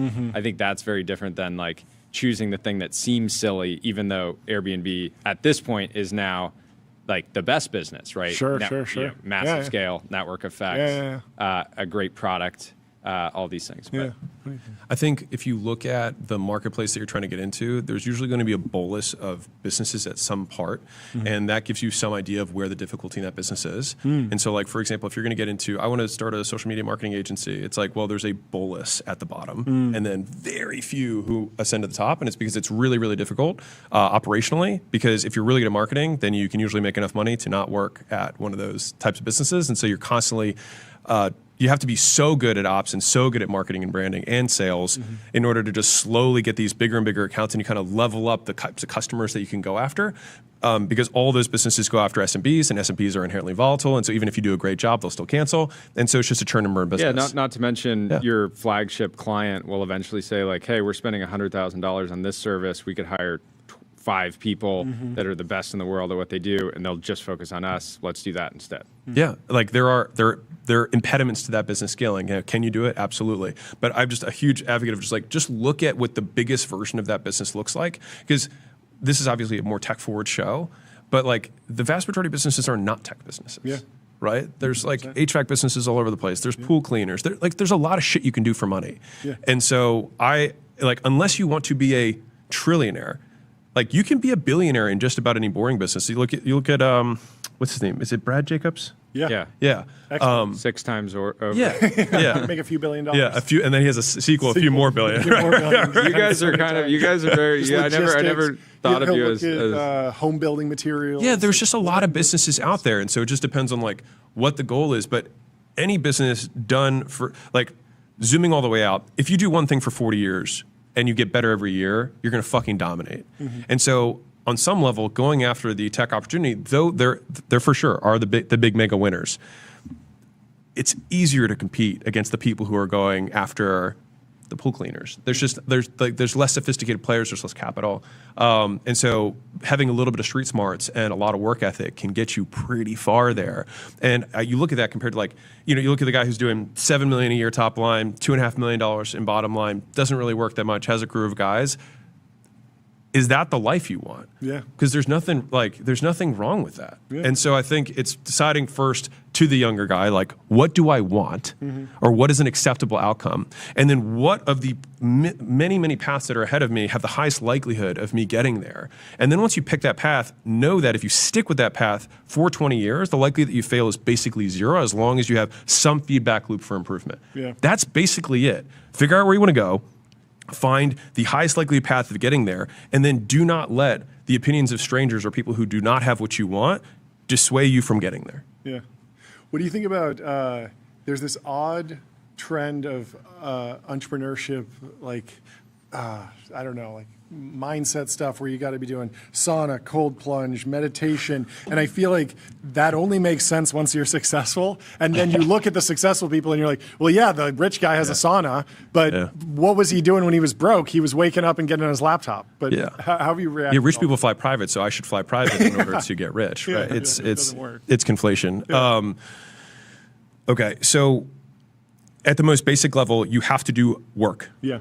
And if it is not the work, then you have to have a very strong argument that is going to increase your output per unit of time, period. Yeah. And so if you have a 3-hour morning routine, and that's the first 3 hours a day when you're probably the cognitive, like the freshest, have the most energy, you would have to have an incredible, do you curse on the show? We don't. Okay, a credible darn argument. You're welcome to. Our kids are watching, but by all means. You have to have an incredible argument for why that's going to improve your output. And so like the morning routine that I'm a big advocate of is you wake up and then you caffeinate. Sure. You shut off your distractions and then you begin the work. And how much you can compress the time from waking to beginning work is the ideal. And you are the freshest whenever you are post-sleep. Yep. And so if you want to do that stuff, I'm like, by all means, go for it. But like, just understand, like, you can. Plenty of people have hobbies. You can have hobbies. Like, there's nothing wrong with that. It's just, is this actually? And you also don't need to work 16 hours a day in order to get what you want. I have plenty of friends who are super successful and don't work that much. Yeah. Now, did they work 16 hours a day to get there? Probably. Yeah. And so this is the modeling the rise, not the plateau. And what's difficult is the plateau is what's more visible. Sure. What do you think get about? There and then you can make the content. Yep. Right. No one's making this part. No. What do you think about people sort of like staging out their sort of career as an entrepreneur? I was talking to a friend of mine who has something like an agency business in fashion. He's going to do like about $1 million this year of like profit. It's a fantastic business. He eventually wants to have his own brand. My advice to him is like, fashion is such a like bad business until it's a great business, till you have like a flagship brand that takes 20 years to make. I was like, get your business to like a couple million a year, get it like established, just a couple million a year profit at least, get it established, get 10, 20 flagship clients that are on sort of long-term contracts, and then basically use that cash flow to invest in your brand. And like a lot of people would be like, give him the advice now of like, just go all in on the brand. Like, why are you wasting time with this other thing? Yeah. And I feel like that's very, that works super well. Like if you have a trust fund, but for somebody who's like 27, let's assume they want to have a family in a few years, I was pushing him to say like, make this thing great, even though it's not the thing that you want to be doing for that 40-year chunk of your career. But how would you talk to somebody in that sort of space? So I don't think there's a right answer because it's all dependent on risk, which is entirely personal. Yeah. And so if you want to go balls on the line, that's not cursing, then do it. Go all in. But like, just understand the risk that you're taking on. And so I would say that that's not a risk that I would take. I would say that I'm relatively... There's risk to being all in and then not having the capital to actually fuel the opportunity, right? My point of view is like, you're going to be way higher likelihood of success if you sort of build slow and you can put $500,000 a year of like outside capital into the business versus like trying to build this brand when you don't have a capital source. Depends on goal, depends on risk tolerance. Like, I want to be a trillionaire and I'm willing to take the risk, then it's like, yeah, I mean, you should have started yesterday. You know what I mean? But my perspective is I would like to get my oxygen mask on personally. And I've been able to take significantly bigger and bigger bets in my career because they're free swings. Yeah. If I lose, my life changes to zero. Yeah. And so when thinking about big life changes, what's been really helpful for me is what tactically changes about my life? Do I change what I eat? Do I change what I wear? Do I change where I live? Do I change the car I drive? And do these things matter? Right? Does it change who I'm married to? If none of these things change, then almost none of these decisions are going to actually have a huge impact on my life, which then makes the argument for like maybe I should take a higher risk-adjusted return move. But I would say that from the emotional side rather than the logical side, I very quickly tried to have a nest egg to be like, I'm good. Yeah. And that's what's allowed me to take really big bets, like things like school. School's a platform. Oxygen The likelihood mass. that Oxygen mass is a great way to frame put it. that Like, on. if you're going to be if you want, and if you have responsibilities too, if you're a parent and you've got kids and you've got mortgage and you want a certain lifestyle for them and certain schools that that cost money, then you're also risking their futures to a degree. And so again, it's your decision, but just know what you're putting at risk and how much is my life going to change if I lose. Keith Cunningham has a great frame on this, which is just what's my upside, what's my downside, and can I live with my downside? If you can't live with the downside, don't take the bet. You mentioned that the success and the habits are visible at the plateau, but not on the rise.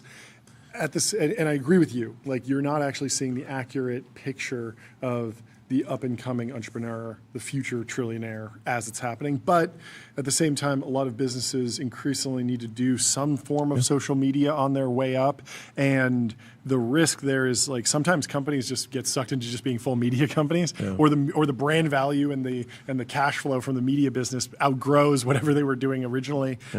What is the right balance? How should entrepreneurs think in the modern era? Like, if you're starting a company, consumer product in 2026, what's the right level of social media and actual owned content without it becoming like fake work? What do you mean by fake work? Fake work would be like you're growing your following account, but you're not growing your cash flow or your actual. there's a generation of entrepreneurs, and like you're probably a huge driver of this that are like I need to build my personal brand. Yeah. And they don't realize that like if they just make an amazing product that millions of people benefit from, they just default get the personal brand, and they could just, if you care about like attention and being on camera, then you could just do that later, but maybe just make something amazing. And also, your personal brand is an actual media company that has cash flow and is like a successful business. You wouldn't. I don't think you would be like on camera if you weren't making money. No, I wouldn't. I hated it. It was very hard for me to decide to do this. Yeah, but there's a lot of people that are basically doing the media for the clout, and they think it's fake work because they're justifying the clout chasing by saying, oh, it's marketing for my business. If what you do does not translate into the money that you make, and money that you make is the goal, then you are doing work that is not effective. Yeah. If, to the example you gave earlier, if you start a business and you get better at media and the media is making more money than your existing business, then maybe you're better at media than you were at your business. Yeah. And maybe that should be your business. Yeah, and that's so I fine. think constantly being flexible about reassessing what the market wants versus what you have. Yeah.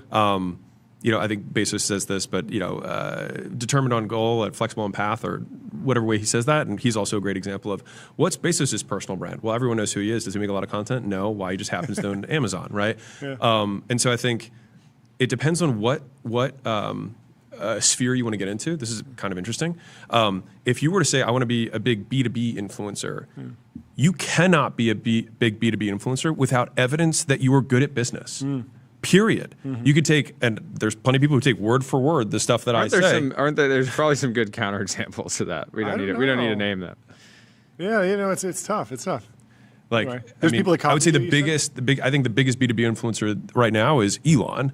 Oh, Yeah. sure. Right, and he also has the biggest business and is the richest man. Yeah. Right, and I think that just cascades all the way down. The only reason that I had a podcast that started in July of 2017. That's when I started. It was called Gym Secrets, and I rebranded it as just the game. The game. But as I continued to make it, we went from 2,000 downloads a month to millions. Yeah. When I sold my company for $46.2 million, and then people were like, "Oh, this guy actually knows what he's talking about," and then the brand took off because I had evidence. Legitimacy. Yeah. And so I think that the amount of legitimacy that you need to be an influencer depends on the risk that the consumer has in taking action on the nature of the content that you're making. And so if I'm a beauty influencer, if I buy lipstick or I do a lash technique, I'm getting waters I'm not familiar with here. You paint your face in some way, right? Expert. The risk is relatively low. Sure. Right? Now you move a little bit over here and you got like personal finance. Well, it's like, who's the biggest there? Dave. And then there's some of the new age ones, Erica Sure. Colbert. She's got hurt, but she was also and there's Vivian too, I think.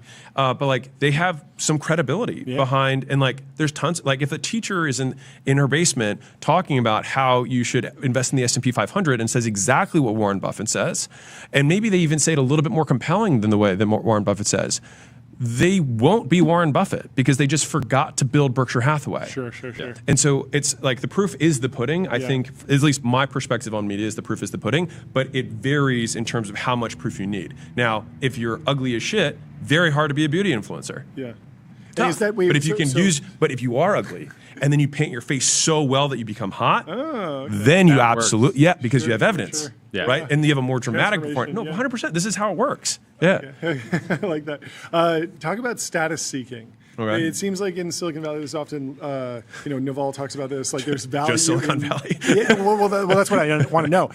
In Silicon Valley, there's a lot of trend chasing, there's a lot of status seeking, and there's value in like doing low status activities. And I'm wondering in mid-market entrepreneurship, small businesses, like what is the shape of that? Is it different than Silicon Valley? Is it less pronounced, more pronounced? Like what is the version of, look, you just need to run a series of golf courses and be happy with that type of thing, or whatever the equivalent is. I think it depends on who they compare themselves to. I think it just comes down to that. I think tech guys compare themselves to other tech guys, and they want approval from tech guys, and so they do the activities that tech guys approve of. Yeah. If you're an HVAC guy, then you're going to do the activities that HVAC people think are cool, if they're the peer group that you actually compare yourself to, which they might not be. Yeah. And to be fair, I love the tech guys that sell their business for 9 figures and then are like, I need a cash flowing lifestyle business ASAP. Yeah. I know a lot of them. Yeah. A lot. Like a crazy amount. Like buying gas stations. Like it's a lot. How bad is that? Bad? What do you mean? Like, because I imagine it's a grass is greener on the other side thing, where they enjoyed building their business, they sold it, they have all this cash, but they want cash flow, they want the stability of the cash flow, and so they want the idea of running a small business. Check every month. And they don't, exactly, but they don't think about what it means to, like, at 2 a.m. your gas station got robbed and you got to go down there and sort it out with the cops or something like that. And so I'm wondering about, like, what is the actual lesson there for someone who's like about to get over their skis? Yeah, I think humans are inherently dissatisfied. Okay. And I think whatever you have, you want what you don't have. And so if you're married, you're like, what life would be different if I was single. If you're a parent, you're like, can you remember when we didn't have kids? And if you don't have kids, you're like, I wish I had kids. Yeah. If you're an employee, you're like, man, I wish I would be an entrepreneur. And somebody you're an entrepreneur, you're like, man, it would be so nice to just show up and clock out at 5 and have to think about it and get a check. Like we just always, we want the benefits of a trade-off without the negatives of the trade-off. Sure. Yeah. And so when guys are in the cash flow business, because that's who I talk to the majority of the time, is like what they're thinking about all the time is just like, it's hard to sell this business. I'm not really building my net worth. The multiples that I'm going to get on this aren't going to necessarily be that high. I'm dealing with people all day. I deal with low skilled labor, and I've got churn issues or finding techs that aren't going to show up drunk on the job. Like there's like one of my favorite quotes of all time. I'm going to try not to cuss on this one, but my CFO was. Deep South Texas when we were in Texas when we were building Gym Launch. Suzanne Shiflett, shout out to Suzanne. She was the reason we were able to sell Gym Launch. She had been a CFO for 4 companies from 1 to 100 million plus. Had done a $5 billion exit, and I think she'd been either buy side or sell side over 20 times. Wow. She was just like just so weathered in a good way, right? And she said, "You know what, Alex?" She's like, "It's all shit." She's like, it's all shit. Every business is shit. It's all shit. And it was like she said it with so much sincerity because I was like, at the time, I was like, man, it'd be cool if we got this kind of multiple, blah, blah, blah, blah. And she was like, it just doesn't, it all sucks. And it's just different type of suck, but it all sucks. Yeah. Be satisfied. We're at time, but give us a pitch for Scale or Fail. If you like seeing entrepreneurs try their absolute hardest and have a completely new paradigm shift in 90 days to scale their business the most, then watch the show. I meet with them for an hour, give them a whole blueprint of what I would do if I bought the business 100% today, and then they execute and they compete. I love it. Amazing. So it reminds me of PMF or Die. Yeah. We experimented with the show last year. Talk about niche audience. Yeah, it was like we put this team in an apartment in New York. They were not allowed to leave for 90 days until they build $1 million ARR business. It it descended into chaos. and It was Lord of the Flies. Lord of the Flies situation for no, sure. it was totally crazy. And we were like, we don't have time to do this and this. But it had like hundreds of people watching at all times. It was actually gripping. And it was just crazy. a live stream of them in the apartment, just like cooking. Yeah. It was, but one of them got really good at talking to chat. It was a whole thing. And it was sort of opened us up to like live that was a opportunities. good example because like one of them clearly was like a gifted content creator, and the other one was like, "Why am I on camera? This is terrible." This is terrible. Did he become a content creator? No, we got to check in with him. Yeah, we got to check in with him. But they're both took a very vacation and talented. traveled a little bit. Yeah, they after. both It needed was- to like they needed a disconnect. break. It was, but lots of success. so don't do the show live. Then people will actually go the crazy. edit is a gift. This was sometimes. awesome. Yeah, dude. Hey, This is pleasure, great. man. Thanks for having me. Thank you so much for coming on. This is great. We'll talk to you soon. Yes. Talk soon. Congratulations on everything. Oh, I appreciate it. Congrats to you guys. Appreciate it. Well, our next guest is about to join us. I need to put my headphones back on. We have Josh from CIV on his Financial Times argument that data centers are the industrial test of the Here he AI is. era. Here he is. What's up, guy? Josh Zoffer. happening? How are you doing? Welcome to the Good. show. How are you guys? We're doing great. We were just hanging out talking to Alex Hormozi. How is your day going? It's good. I'm up in San Francisco. I'm actually in the Mercor sorry to office hear that. right Oh, now. no way. Huge numbers Yeah, out I of know. Mercor I know. recently. I live in LA, so usually I'd love to do this in person, but Next time. up in the Bay today, Next time. suffering through the cold weather. So take us through the thesis of the latest piece you put together. I have a bunch of questions, but I'd love for you to sort of reiterate the thesis statement for the audience first. Yeah, I mean, the thesis is really kind of three things. Point one is we are living through this era where we are on the losing end of a bunch of supply chain dependencies in areas like rare earths, permanent magnets, critical minerals, and just manufacturing and industrial capacity more broadly. Yeah. And that is a result of choices, in part, that we made in the 1980s and 1990s, as well as policies that China undertook to try to pull all of that capacity into China. That now I think Quickly, everybody. When you say choices we made, is we, the U.S. government, WTO ascension of China, that choice, or are we talking about choices made by the free market? A company just says, I'm choosing to buy from China because it's cheaper and I don't care about my supply chain. I think it's a little bit of both. I would say, starting in the 1980s, we had a big wave of offshoring where companies, large American companies, intentionally moved production into places like China because they wanted to move it off balance sheet, take advantage of lower labor costs, looser environmental regulations abroad. And then as well, I think, we didn't do ourselves any favor with, the trade policies that we have pursued over the last, call it 30 years before we realized what had happened. So point one is, when you have sort of systemically important industries and you push them overseas, you never know what's going to happen. You could find yourselves on the losing end of really important supply chains and technologies. Yeah. Point two is, I think, there's a real risk that if we stop or pause the construction of data centers or make it really hard to do that in the United States, we could find ourselves in a very similar position, right? That data centers are not just, piles of chips, but there are also important other technologies, power electronics like transformers and switchgear, the kind of stuff that our portfolio company Giga Energy makes, as well as, more basic industrial inputs like steel. And that stuff has to be made somewhere. And today, because of the shortages for a lot of those goods, as well as the fact that data centers are at the very cutting edge and they're financed by some of the deepest pocketed developers on the planet, there's a willingness both to pay for faster and more advanced technology. And so companies that like Giga are both able to do some of this stuff in America in a way that wasn't possible or wouldn't be possible without this kind of generational demand pull. And there's also demand for new technologies, things like optical links or solid state transformers, that now there's sort of a chance for the US to get ahead. And again, because there's a source of demand to pay for it all. And then point three is, again, because these are sort of some of the deepest pocketed corporations out there, financing all of this, that to the extent there are trade-offs in the form of things like higher energy costs that in some cases do arise when data centers are built, that can be solved by having the hyperscalers pay for some of that. And so I think there's a better outcome here, one that better advantages or supports America's long-term economic competitiveness than just saying, we don't want to do this here, let it be done offshore. Do you have an idea of, a thesis, particularly around why America is currently so strong in data center construction. It feels like when I count up the gigawatts, America is doing fantastically. We are in the lead. Of course, I agree with you on everything. We got to hold the lead, but I want to retreat to the source of strength that got us here in the first place, because when you tell the story of there's going to be a new industry, it's going to be industrial, and it's going to really start in 2000 and run until 2026.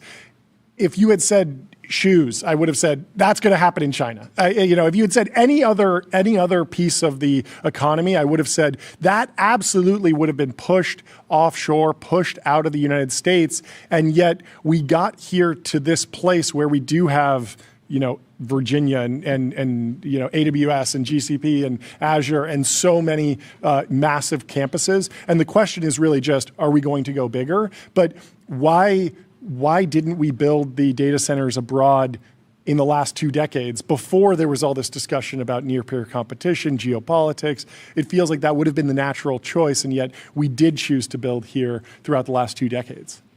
Yeah, I think it's a great question. I think it really comes down to 2 things. One is that even today still, latency really matters, Sure. right? If you are trying to serve customers that care about getting their data or their inference as quickly as possible, you need data centers to be sort of close to the customers they're being served. Yeah. I think there's a real chance, for what it's worth, that matters less and less over time as as inference workloads become more agentic, right? Yeah. Like agents don't care if they have to wait 5 seconds. If you're away from your computer for 2 hours running a long query, and it takes a little longer because the data center is somewhere else, you're not going to notice that. Yeah. And so I think, to me, what that means is these supply chains are going to be formed today, right? Yeah. The data centers are being built today. The factories that supply them are being set up today when speed and reliability and industrial capacity matter. And so I think there's also a real risk that if we wait and those supply chains are built somewhere else, it's going to be really hard to reverse this. And the point I'm trying to make with the rare earths comparison is, like, we know how devastating that can be. Let's think really hard before we make that mistake again. When you think about the rare earth situation, it feels like a lot of that stems specifically from China's leverage over the United States. I think it would be a very different discussion if it was Canada or Germany. And when I think about the AI supply chain, I go to Zeiss and Trumpf and ASML and TSMC and SK Hynix, and I'm in Western countries. Do you think that there is a discussion to be had about the sphere of influence beyond America, but in the West, where we can partner on data center construction reliably, or is this is it actually critical to have the vast majority of data centers built out within the 50 states? I don't think they have to be in the 50 states, for sure. I think there's definitely room to collaborate with allies, both in where the physical data centers are located, as well as in the supply chains. Right? We're not going to make every single thing that goes in every single data center in the United States. But I would say maybe 2 things that concern me. One is, it came out a couple of weeks ago that the Chinese government is reportedly planning a $295 billion fund for data center construction. Yes. So the Chinese government, unsurprisingly, because they run this play before, they get it, right? They understand how important all of these technologies and supply chains are. The second is today. There are lots of important pieces of the data center supply chain, from the GPU manufacturing at places like TSMC to the ASML EUV lithography machines that really can only be made in Western allies like Taiwan and the Netherlands. I think if the history of industrial development tells us anything, it's that we can't rely on that being true forever. And so, taking action today to make sure that, while there's a chance to take advantage of this capacity and this demand to build next generation technology, industrial capacity in the United States, when these technologies aren't commoditized and can't be bought more cheaply from a place like China, is kind of, it's an important window of opportunity. And if we miss that opportunity, again, I think there's a world where we really regret it. That doesn't mean just we should build all the data centers, we should have no restrictions, no regulations. I think that would be a big mistake. And I think that is a way to politically get wrong-footed and generate a lot of opposition, which is why it's important that some of these energy costs being moved onto developers, as well as, things like environmental restrictions being put in place to make sure that we do this the right way. But I think it's important that, that to me, the lesson of the rare earth example is you've got to balance these things, right? It can't be all of one or all of the other.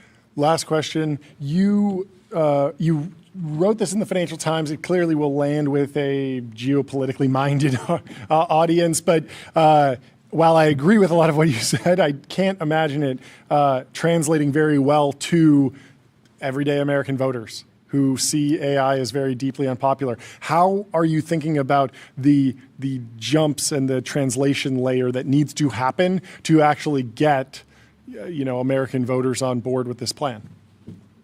Yeah, I mean, look, to me, first of all, completely agree. I think there's a real opposition to data centers in part because, yes, they're big and they can be kind of ugly. But the reality is, my view is a lot of that has to do with the fact that they are the physical representation of AI. Right? Yeah, it's yeah. that. If you look at the what's Instagram comments, you can very clearly tell that the vast majority of people that are commenting on data center bad content have never seen a data center. They're nowhere near one. They might live in a major city that they don't even see them. But yeah, you can see data centers putting up signs that say "No AI served here." Yeah, but they don't like the idea of they're losing a job or losing out financially or watching companies get even bigger than they already are. All of that. So yes, it's a referendum. But then, how do you bridge that gap? Yeah, I think it's really a few things. One is when a data center is built, right, making sure that if we have policies in place that push data center developers to build their own clean generation and ultimately connect it to the grid, that having a data center could mean your energy costs go down, right? So that's point one, is make the localized costs go away, and that's something that's very achievable. Yep. Point two would be, I think when we talk about what the effects of AI on the labor market are going to be, I think taking a more reasoned view than just saying, oh, it's going to wipe out 50% of all white collar jobs by some date that's not that far in the future.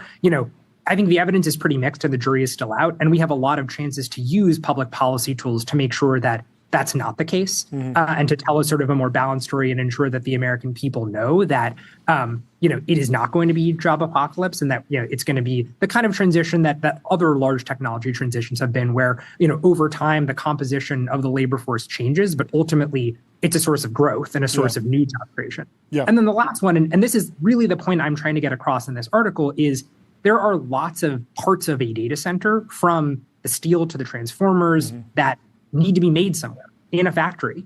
And somebody's going to be working in those factories. And there is a real opportunity to make sure that those jobs are American jobs. And that's something that I would also, be in favor of using public policy to encourage, not just because, those jobs themselves are valuable, but also because the industrial capacity they represent is valuable, and for all the reasons that we all know that reindustrialization is important. Yeah, that makes a lot of sense. Actually, while the data center doesn't have that many people working inside of it, the supply chain is very deep and complex. So that makes a lot of sense. Thank you so much for taking the time to come chat with us. Yeah, great to have you on, Josh. Have a great rest of your Thanks week. for having me, guys. Enjoy We'll the day. talk to you soon. Cheers. Let me tell you about Shopify. Shopify is the commerce platform that grows with your business and lets you sell in seconds online, in store, on mobile, on social, on marketplaces, and now with AI agents. Our next guest is John McElhone. Did I say that correctly? From American Turbines? Almost. You're close. McElhone. Welcome to the show. How are you doing? First time on the show. Please introduce yourself and the company. My name is John McElhone. My company is called American Turbines. We build small turbines for rapid deploy energy generation. Okay. How small are we talking? How can I think about this? Help me place it in the world. How much energy is it generating? Yeah, so you could probably fit one in the back of your pickup truck, a few of them actually. I like that. Ours are about 1 megawatt in size, our first units. Yeah. So you can think about a megawatt could probably power about just over 1,000 homes in the back of a pickup truck. So they're tiny, but they pack a big punch. They're quite power dense. Yeah, and then talk about the supply chain and the actual energy source. These run natural gas. What are the inputs to actually getting energy? Just natural gas. Okay. That's why we're called American Turbines, because the United States is very uniquely advantaged compared to the rest of the world. Best place in the world to use natural gas. We have such an amazing supply of it. It's extremely cheap, and we have a lot of resource that we haven't tapped yet. So this company just works well in the States. You know, it wouldn't work in Europe, it wouldn't work in Russia or China. It just works here. Yeah. So what does the team look like? What does the manufacturing look like? Are these like handmade at this point? I mean, it's a young company. Take us through a little bit of the history. I mean, handmade American Turbines. I mean, I imagine that it's not fully lights out robotic factory yet, but maybe that's the vision in a few years. But where are you today? Maybe sooner. We're pretty small. We're a small team. There's a few of us on board right now. We are hiring, so check out our website if you want to roll. But yeah, we're right now it's just handmade. But the goal here is really being able to make something you can mass manufacture. Like that's the end goal. Everybody is more so worried about time to power. How quick can you get some energy generation in the ground? And the only way to really achieve that is figuring out automation at scale and how to make a product at scale. That's kind of where we failed at turbines over the years. They're all kind of derived from aircraft, and you have to kind of be stringent to the standards of the FAA, and it has to be able to travel at 600 miles an hour. Sure. We sort of work back from these systems and understand how do we make this on the ground. But what we're trying to work out is like the opposite way. Like just make it for the ground, make something very simple. It doesn't have to be efficient, doesn't have to last forever. You don't have to run this at 600 miles an hour, 30,000 feet in the air. Because the problem that you're really solving is really just energy generation at scale. Can you, sorry, Jordy, please. What were you doing before this? How did you kind of end up in this category? And what was the backstory on becoming a teal fellow? What was I doing before this? I did a company called Crop Safe. We built farm tech software. You know, of all things, it's quite the pivot, I must say. But quite different. And kind of how I fell into American Turbines and why I'm doing this now is, you know, I finished up that last company, and I realized that all my free time I just spent, you know, mechanicing stuff. You know, all the cars I've worked on and or have owned over the years have just been 70s cars, and they're very mechanical machines. My dad's a mechanic. Spent a lot of time working with him. I flew planes pretty young as a kid, so I'm quite familiar with how the turbine works, how it put together, what people we need to hire to make it happen.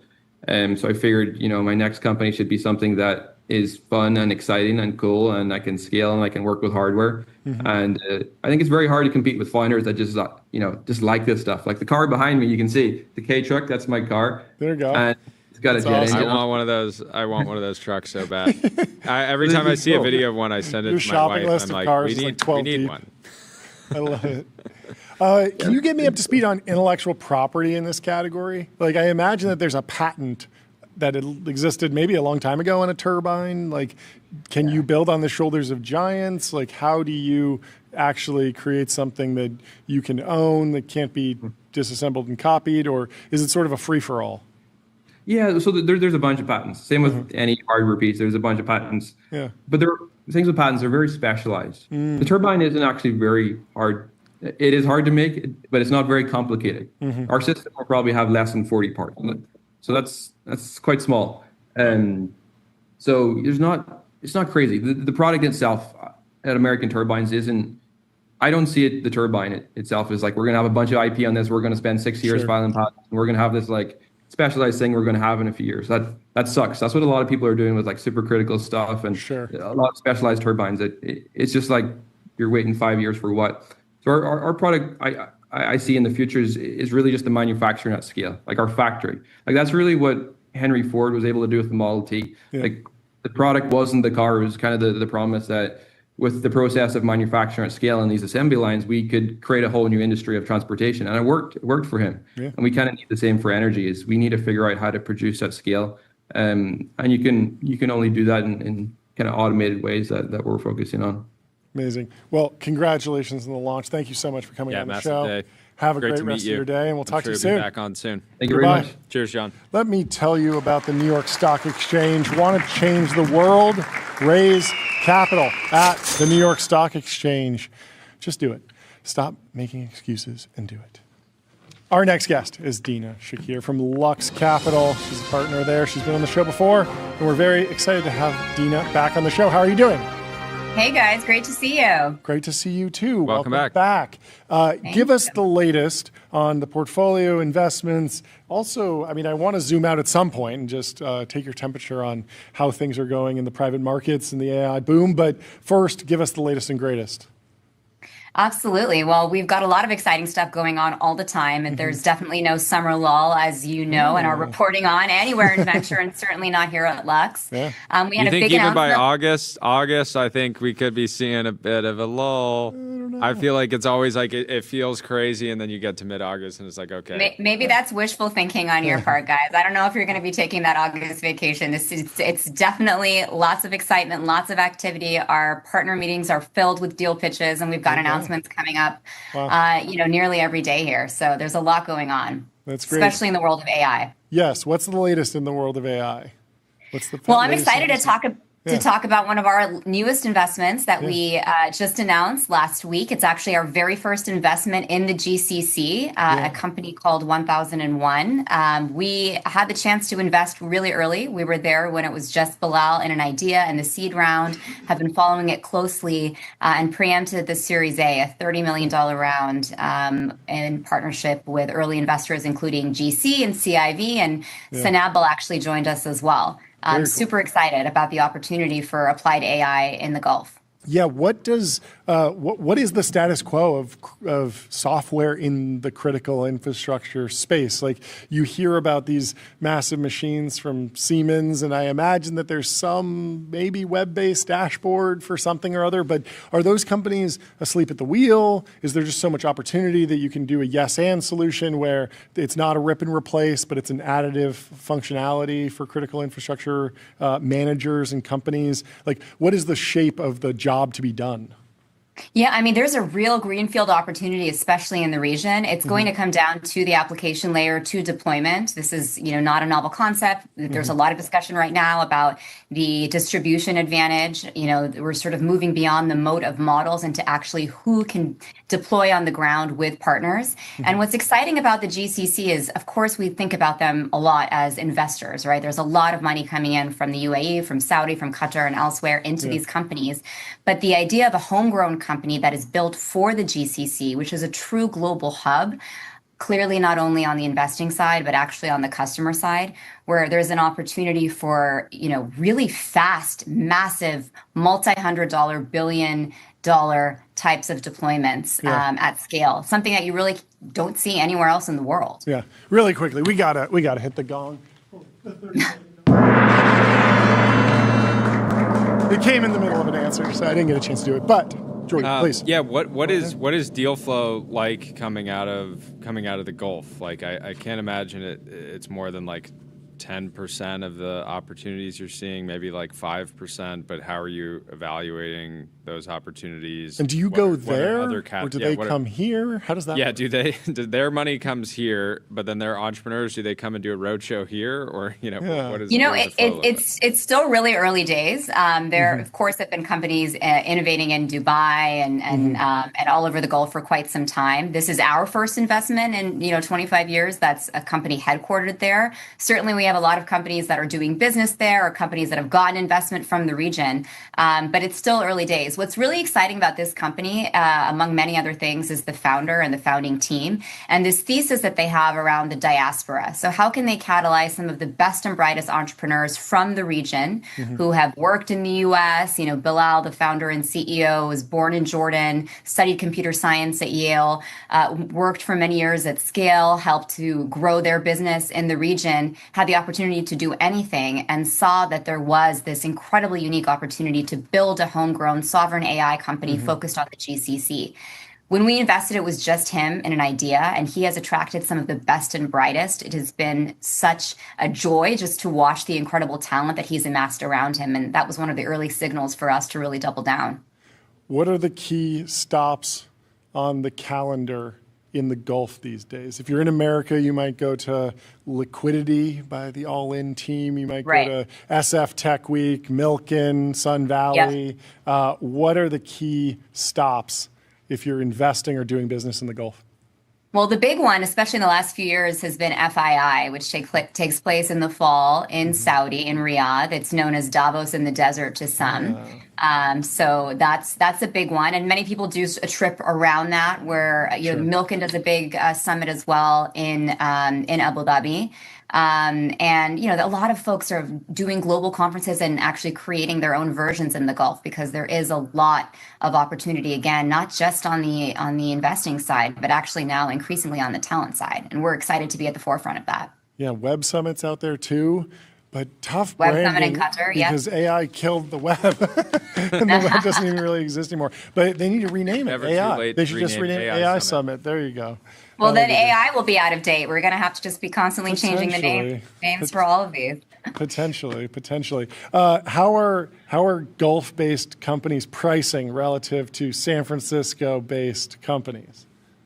Honestly, I think the global market for these companies for the absolute top tier of talent is pretty consistent, and it really just comes down to that team. Yeah. It's not about being Gulf based. There's no discount for a founder like Bilal. When you see that talent for a generational company, the prices are going to look like they do for generational companies anywhere in the world. He's headquartered between London and Dubai. Sure. Has attracted talent from all over the world, including many folks actually, from Silicon Valley as well. Yeah. So no discount there, but sure also DeepMind's a feeder in London, like in DeepMind is a feeder. There's really no limit on the opportunity. Lots of great alums coming out of Scale as well. Oh, yeah, that makes sense. Well, congratulations on the latest news, and thank you so much. Yeah, looking forward to meeting him. Coming on and talking to us. You've got to have him on. He's excellent. Great to see you guys. Thanks for having me. Great to see you. Thank you so much. We'll talk to you soon. Cheers, Deena. Let me tell you about Cisco. Critical infrastructure for the AI era. Unlock seamless real-time experiences and new value with Cisco. And our next guest is on an absolute tear. He's back on the show, Hussein Fazal from super.com. How are you doing? Good. Thanks for having me back. Welcome to the show. Absolutely incredible run. Give us the numbers. Give us the news. What happened? I want to hit the gong. We might have to hit the gong. Yeah, very exciting. So what'd you do? We just raised our Series D of $65 million, led by TPG at a $1 million valuation. How much? Incredible. What was the valuation? Yeah, 1.2 billion. Here we go. We got it's warmed up. We warmed up the gong, so now we can do the real hit. I just did the warm-up hit. What is unlocking the growth? Sort of describe the current customer flow, the current product, and how you're actually scaling revenue so quickly. Yeah, so the app is a savings super app. Yeah. So the vision is eventually anytime you want to buy anything, you're opening the app. Mm-hmm. And it's going to be able to either get you the best price, get you the best cash back, redirect you to the right spot. So when the company started 10 years ago, it just started with hotels, and it was all about saving 20 to 30% on hotels. Yeah. And yeah, it's been 10 years, right? And we just added more ways to save. So you can open the app now. You can save on gas, on insurance, on pharma, on a whole bunch of stuff. We've added financial services. So you could go and swipe your card and get cash back and build your credit score. You can even take out a bit of cash via cash advance if you need to make ends meet. So it really is evolving into the super app. But super app. When I say super app, we're not building WeChat. Determinism. Yeah. We're not building WeChat. You're not building WeChat. So you're not going to be paying government bills. You're not going to be chatting with your friends. So I call it a savings super app. So anytime you want to save money, that's the app you should be open. So I'm kind of staying in that category. Okay, so then where are the bounds of the savings super app? Because I can imagine savings accounts, then bonds are a form of savings. Underwrite a mortgage, car loan, like T-bills. How risk on can I be with my savings? Can I go levered long? So what we're not doing is we're not turning into a bank, right? So we're not going to have savings accounts. We're not going to have investment products. Okay. When I say savings super app, I mean it's basically like whenever you're spending money, you could be saving by using the app, right? Yeah. So you're spending money in a hotel, you can open the app and you can save 30%, right? You're doing your everyday shopping at any store. Well, you could, through a link similar to Rakuten, you could go and shop and you can get cash back. Or you're going to the grocery store, you can use your super.com MasterCard and you can earn cash back. Yeah. But the difference I would say is a lot of the products we built have been focused on what we call the everyday American, so under 100K household income, right? So what you'll see is, our card functions like a secure charge card. A lot of our customers can't get a traditional credit card that gives them, high cash back, high rewards, but this lets them use the money they have, but still be able to earn 1% cash back. in the app, you'll see the ability to take out a cash advance. So if you're looking to make ends meet, typically, you're going to a payday lender and you're paying really high interest rates, but we'll let you take out kind of a no interest cash advance, and you can go and take money to help you make ends meet. So a lot of the products we've built have been for that demographic, the everyday American. Got it. What's something that Super does operationally that you haven't heard of another company doing? Ooh, that's a really good question. I'd love to talk about AI because that's the theme of the day. I know you guys just got off a conversation about AI. I'll say I think internally we've moved faster or as fast as any other company when it comes to AI adoption. So I'll give you an example. Every once in a while, when I open the app and I see a bug, which is pretty rare, but it does happen, I used to take weeks. So I would take a screenshot, I would submit it, QA person would verify it, an engineer would prioritize it, an engineer would build it, it would then get deployed to staging, then deployed to production. Now I can take a screenshot, I can share it into Slack, and an AI agent will pick it up, fix it, and deploy it to production within minutes. So I think our ability to leverage AI to move fast, that's just one small example, but it's allowing us and enabling us to add more and more ways for our customers to save. We can just build products really fast and find and build more ways for our customers to save faster than ever before. What's the customer acquisition funnel like? I mean, you're partnering with NASCAR. How broad do you go to reach those everyday Americans? How much is direct to consumer advertising versus brand level advertising? What's the strategy?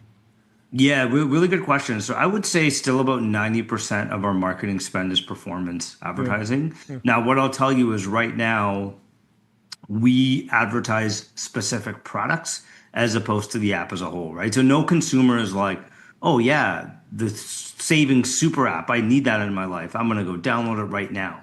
Right? Typically what happens is they're looking for something in particular. So they're looking for a hotel and they're like, oh, wow, super.com seems to have a great hotel deal, right? Or they're looking to build their credit score for a cash advance. And they're like, oh, wow, this seems like a product that could be useful to me. And they come in via performance marketing for individual products. And that's how they get introduced.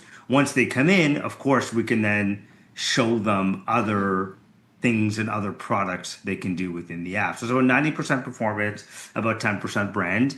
NASCAR has been great. So that is truly, an everyday American type of sport. And I've gone to a few races. I've spoken to customers directly, and it is a great spot for us to do brand marketing. How do credit scores interface with what you do? Are you pulling credit scores from the credit rating agencies? Are you delivering information to those agencies to update people's credit scores? What is the flow? Yeah, that's a good question. There's a bunch of ways in which people can improve their credit scores, but you have it right. So we are reporting to the major credit bureaus. We are pulling that information back so they can see their credit scores. And there's a bunch of things you can do. We can do, rent reporting. We can do it based on the secure charge card. And there's multiple ways to improve your credit score. Back on NASCAR. What does getting into NASCAR actually look like? Like if a founder is NASCAR curious, what advice would you give them? Yeah, so there's a lot of branding opportunities. So first you have to decide, do you want to do brand? Okay. Then you have to decide what kind of brand do you want to do? Do you want to be doing, Subway ads? Do you want to be doing billboards? Do you want to get into sports marketing? Then let's say you've said, okay, I think sports marketing is cool because it has some unique appeal to it and has very broad reach. Then you got to pick your sport. Right. So you got to look at your demographics and you got to say, am I on the sort of NHL, NBA, sort of like higher mid income? Am I on sort of like the MLB, NASCAR, which is like mid to lower income potentially? So you got to kind of find the right demographic. And then once you pick a sport, then again, there's a variety of things you can do. You can do a deal directly with NASCAR, in which case we did, and we are the official savings partner of NASCAR. You can also do deals with particular drivers, and you could say, hey, I want to do a deal with you, the driver, and I want this card to be wrapped in super.com pink, which we also did with Rick Ware Racing and Cody Ware. So there's a bunch of things that you can do, but really it's like any other brand marketing / sports partnership. And I would say my biggest advice is first pick the right demographic before you get into the specific tactics. Yeah. Well, congratulations on the round. Thank you so much for taking the time to come chat with us. Yeah, awesome update. Crushing it. Amazing progress. We'll talk to Thank you you. soon. I appreciate you having me on again. Of course. Talk Have a good soon, one. dude. Let me tell you about Codex. Codex is a powerful workspace for getting work done with AI agents. Whether you're writing code, analyzing data, creating content, or automating business workflows, Codex helps you move projects forward from start to finish. Did you see this? I don't even know what you call it. Chrome extension. It's a They Chrome did it. extension They that did it. lets you dim or hide all the mass-produced fake brands on Amazon. So it's called good. knockoff. You shopping. remember. I was asking for this a year ago. I was like, I want to shop on Amazon just from brands that are over 50 years old. Yep. Right? Because that just squeezes out the WNPETHMOE, the AHE. I'm not even going to say that. YXYL, LU and MM, Joyan, Tomy, Godonlift. Gondolf. That's what it looks like. I have a flurry of sort of slop brands on Amazon, and this But Chrome you don't like extension buying from Koo Fandy? allows you to dim them or even remove them entirely. Of course, a lot of people do their shopping on mobile, so you'll need to fire up the desktop in Chrome with the browser. But if you're doing some serious shopping, probably makes a lot of sense. Pete Oxenham says it's beautiful. He de-slopped Amazon, and it is a nice feature. I can imagine this being very popular. I liked that this little tweaking of your internet experience seems like the good move. Defined says Chinese airdroppers deserve to make a living too. The funny thing is, I don't think they're airdroppers. They're making the actual products. Yeah, they're manufacturers. manufacturers. Drop shippers. Well, what is drop shipping? Drop shipping is where you're using another don't make- manufacturer. You're not even necessarily even holding No, this inventory. is straight from the factory for sure. Yeah, and I respect the hustle. I just I find that a lot of these products I end up not keeping around But, very long. Yeah, I love this because I imagine if you get a little bit of a community on here, it will automatically hide or dim or gray out the brands that are suspected to be slop or junk or knockoffs. But you can click on individual brand and say, trust this brand. This was a false positive. You can block this brand or you can dismiss for this particular item. Maybe it's fine. You can report it as a real brand.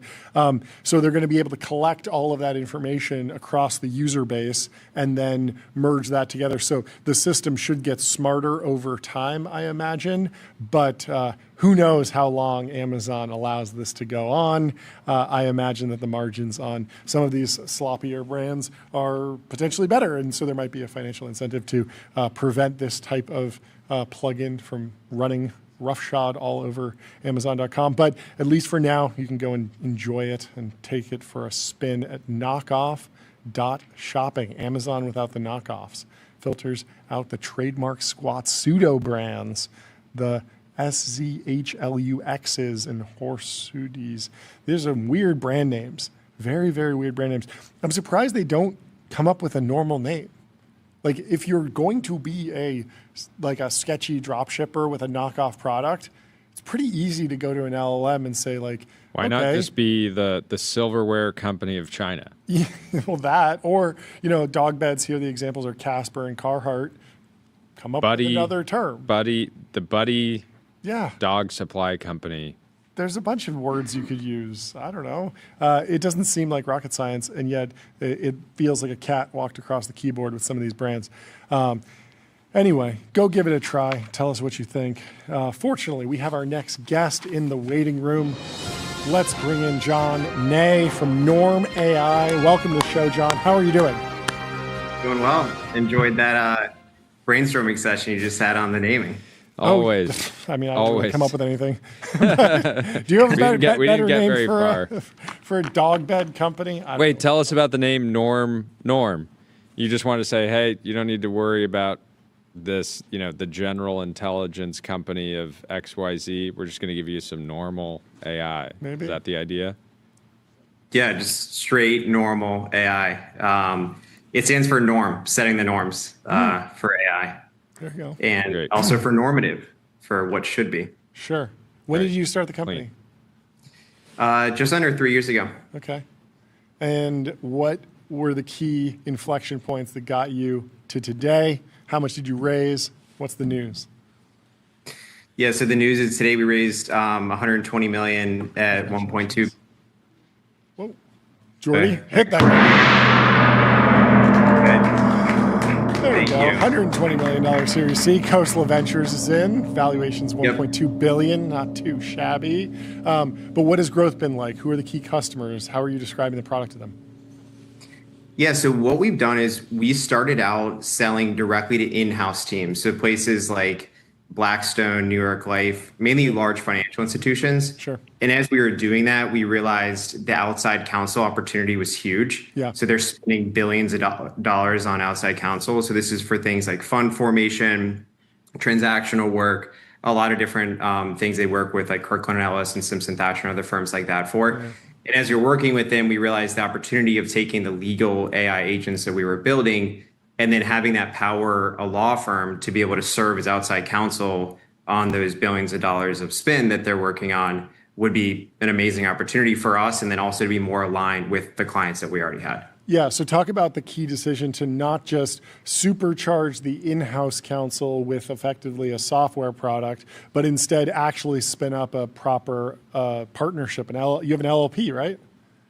So Norm Law LLP, it's a partnership. It's a law firm in all the traditional senses, except it sits on top of AI agents that are automating a lot of the first pass of the work. Yeah. And so that was a huge inflection point for us because it allows us to power something that can go full stack for the client.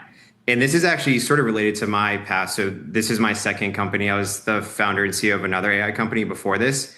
And I just have a proclivity of wanting to just like do the whole thing. In that case, it was an AI company that was selling AI to other asset managers. Sure. And I built out a subsidiary that registered with the SEC as an investment advisor. And then we just became an AI powered asset manager ourselves and just did the whole thing. And that company was acquired by TIA Nuveen. So here, similarly, we just want to complete the whole task for the client. So in collaboration with the partners at Norm Law, so we have people that were partners at a lot of the AM Law 20. So they join and then they take the outputs from the AI agents and then they provide legal advice directly to their clients like they would have at another top law firm, but now they do it sitting inside of Norm Law. And how valuable is the data inside of the law firms versus inside of companies? Because I imagine that has to be a source of strength, a source of a moat, and a big reason why venture capitalists continue to back the business. Yeah, so the ability to have this vertical integration of the building of the AI and the other software with the using and deployment of it in that really tight feedback loop to iterate and improve it, that's key. So that vertical integration type model. And the data is a big aspect to that. So it's both the data from the operation of the firm and what happens day to day, but it's also just like the qualitative insights about how would we automate something like this, having root access to how it's actually being done and building it side by side where we're here in the World Trade Center and we have AI engineers sitting right next to lawyers doing their job. That type of feedback loop is invaluable. And we're the only people in the world that can do that because of that really tight integration and collaboration. And so that unlocks our ability to kind of reinvent the whole workflow. So instead of having a co-pilot tool that you can use and get a little bit more efficient, you can from scratch think about from first principles, how would you redesign that workflow internally inside a firm and then just build that and iterate on it every day together. Law school student comes to you asking for advice on how to think about their early career. What do you tell them? Well, I think the general principles of legal reasoning and thinking through things more like theoretically, that's still super valid and useful. And that's almost just like philosophical thinking that's applicable in any area of life. But then in terms of going into specific areas, I think going forward, this notion of what we developed around legal engineering is going to be really important for them to lean into. So that's using their legal knowledge and legal reasoning, but then applying it using AI. So turning different workflows and different domains of legal expertise into AI agents, and then testing them and validating them and deploying them and working super closely with clients around that. I think that's going to be increasingly what they should focus on. Makes a lot of sense. How are you thinking about international expansion? Is that something you sort of get for free as the model capabilities advance and the frontier advances, or is that something that is a very considered decision at some point in the future because it'll be a significant burden to bring You also on? get it for free because I'm sure some of the clients are already working Yeah. cross-border, but I'm just wondering, like how heavy is that decision to expand internationally? Yeah, I mean, with the clients that we have now, places like Blackstone that are super international, Yeah. we get that opportunity, Yeah. but we don't necessarily build it out because we need to make sure that we have the legal expertise in those jurisdictions. Sure. So when you're actually powering the full stack provision of legal services, that's another layer of complexity of this, of having the people that are going to be able to supervise that and put their name behind that and have that relevant expertise. So for us, it is a big decision about when we go to, for example, the UK and other areas that are more relevant to us. We need to do that very deliberately. Makes sense. Well, congratulations on the fundraise. Thank you so much for coming on the congrats show. to the whole team. Have a great rest of your week. And thanks. Thank It felt you. like we were on vacation for a It little bit did. with this view. Are you really in the World Trade Center? You're in New York Yeah, right now? we're in the World Trade Center. That's New Jersey behind me. That's beautiful. It looks Beautiful like New Miami Jersey. almost with the plants and stuff. Yeah. Anyway, enjoy New York. Enjoy the summer. Thank you. Have a All right, great thanks, guys. rest of your Cheers, day. John. We'll talk to you soon. Goodbye. Let me tell you about MongoDB. What's the only thing faster than the AI market? Your business on MongoDB. Don't just build AI, own the data platform that powers it. You got anything for me, John? Well, the main other news is that this is somewhat related to New York and Manhattan. A midtown Manhattan skyscraper under construction is reportedly at risk of collapse. The building was the former Pfizer headquarters on East 42nd Street, and it was evacuated Tuesday morning after the FDNY received reports around 8 a.m. Eastern time of bricks falling from the high rise. When crews arrived, they found two structural columns inside the building had buckled, with floors sagging from the roughly 21st all the way to the 26th floor. So there's 6 floors of sagging. This building seems to be falling apart. Video from inside the site shows columns visibly bent, raising immediate concerns about the stability of the building. So far, thankfully, no injuries have been reported. Let's hope it stays that way. And construction workers have been accounted for. The site was undergoing one of the most ambitious office to residential conversions in New York history. Metro Loft and David Warner Real Estate were converting the former Pfizer complex into roughly 1,500 to 1,600 apartments, with plans to renovate the existing 38-story tower and add more than a dozen new stories to part of the property. Officials have evacuated the construction site and are in nearby buildings as a precaution. Very, very crazy. City inspectors and engineers are now on site investigating the damage and trying to determine whether the building can be stabilized. They'll need to go and rebuild those columns. For now, commuters are being told to avoid the area. So if you're in New York, stay away from East 42nd Street. I hope everyone is safe there. Bad day bit to of a be doing chaos. that conversion. Yeah, very, very chaotic situation. Anyway, It's also, imagine trying to sell those apartments after you Yes. finish. It's like, oh yeah, moving into the building that was buckling Mm-hmm. for across 6 different stories. yeah, there was a building. Was it in San Francisco, the Millennium Tower? Yeah, that- TZ says, good day to be a demolition company. I guess, yeah. There was the Millennium Tower that was a it was a fancy high rise in San Francisco, and the foundation like sunk a little bit, and so the whole building was tilted slightly, and so if you put a marble on the ground in these like luxurious apartments, it would roll, and there was a huge lawsuits. I believe that they were able to go do some structural reinforcement and eventually get it back. Just some saggy floors. Just some saggy floors. Yeah, lock in.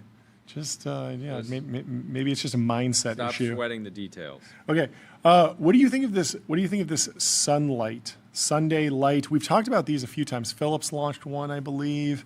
You're a big fan of these. I want your take on this one. This is the Sunday Light, and Paul Backhouse says it's the closest thing to sunlight that you can buy. He gives it a 10 out of 10. He says, no regrets. It's absolutely bonkers. For reference, this is my actual light at 80% brightness in a room with almost zero outside lights. So I believe it's a sort of translucent disc. Some of the light diffuses, but also a bunch of the light is reflecting, bouncing around, creating sort of a softer feel, softer glow. Are you a fan of this with like the light that hangs down? If you zoom in on the actual light, you will see that there's a little stick. And at the end of that stick is a light emitting diode, an LED that's bouncing off of the disc, the larger disc there. So a little bit more in your face. I'd be worried about hitting my head on that in the middle of the room there, but that's maybe what just aren't you worried about hitting your head on, John? But over the right table, maybe it works. The closest thing to sunlight you can buy. They use titanium nanoparticles to scatter the light the way Earth's atmosphere does. Actual blue sky on your ceiling, 34,500 lumens, water cooled, 95 plus CRI, which is a measure of color quality. Just purchased one to avoid any doubt. Reposted, but I can't vouch for how yet it works. But this man is not sponsored, but he's just stunned this exists. Are you going this, or are you going into silence? I want to see more experiments like it. Would you go for this one or the Philips, the one that doesn't have the dangling light? I'm not actually a customer of either. Yeah, but you're considering it. But I would be curious to get one of these for the studio. You get a couple of these and then a couple of the other lights, put them head to head. See which one we want. Anyway. Well, folks. That's our show. Thank you so much for tuning in. Leave us 5 stars on Apple Podcasts and Spotify. It's been an honor. Sign up for our newsletter, tbpn.com, and we'll see you tomorrow at 11 a.m. Flashbang. Goodbye. We love you. Have a great week.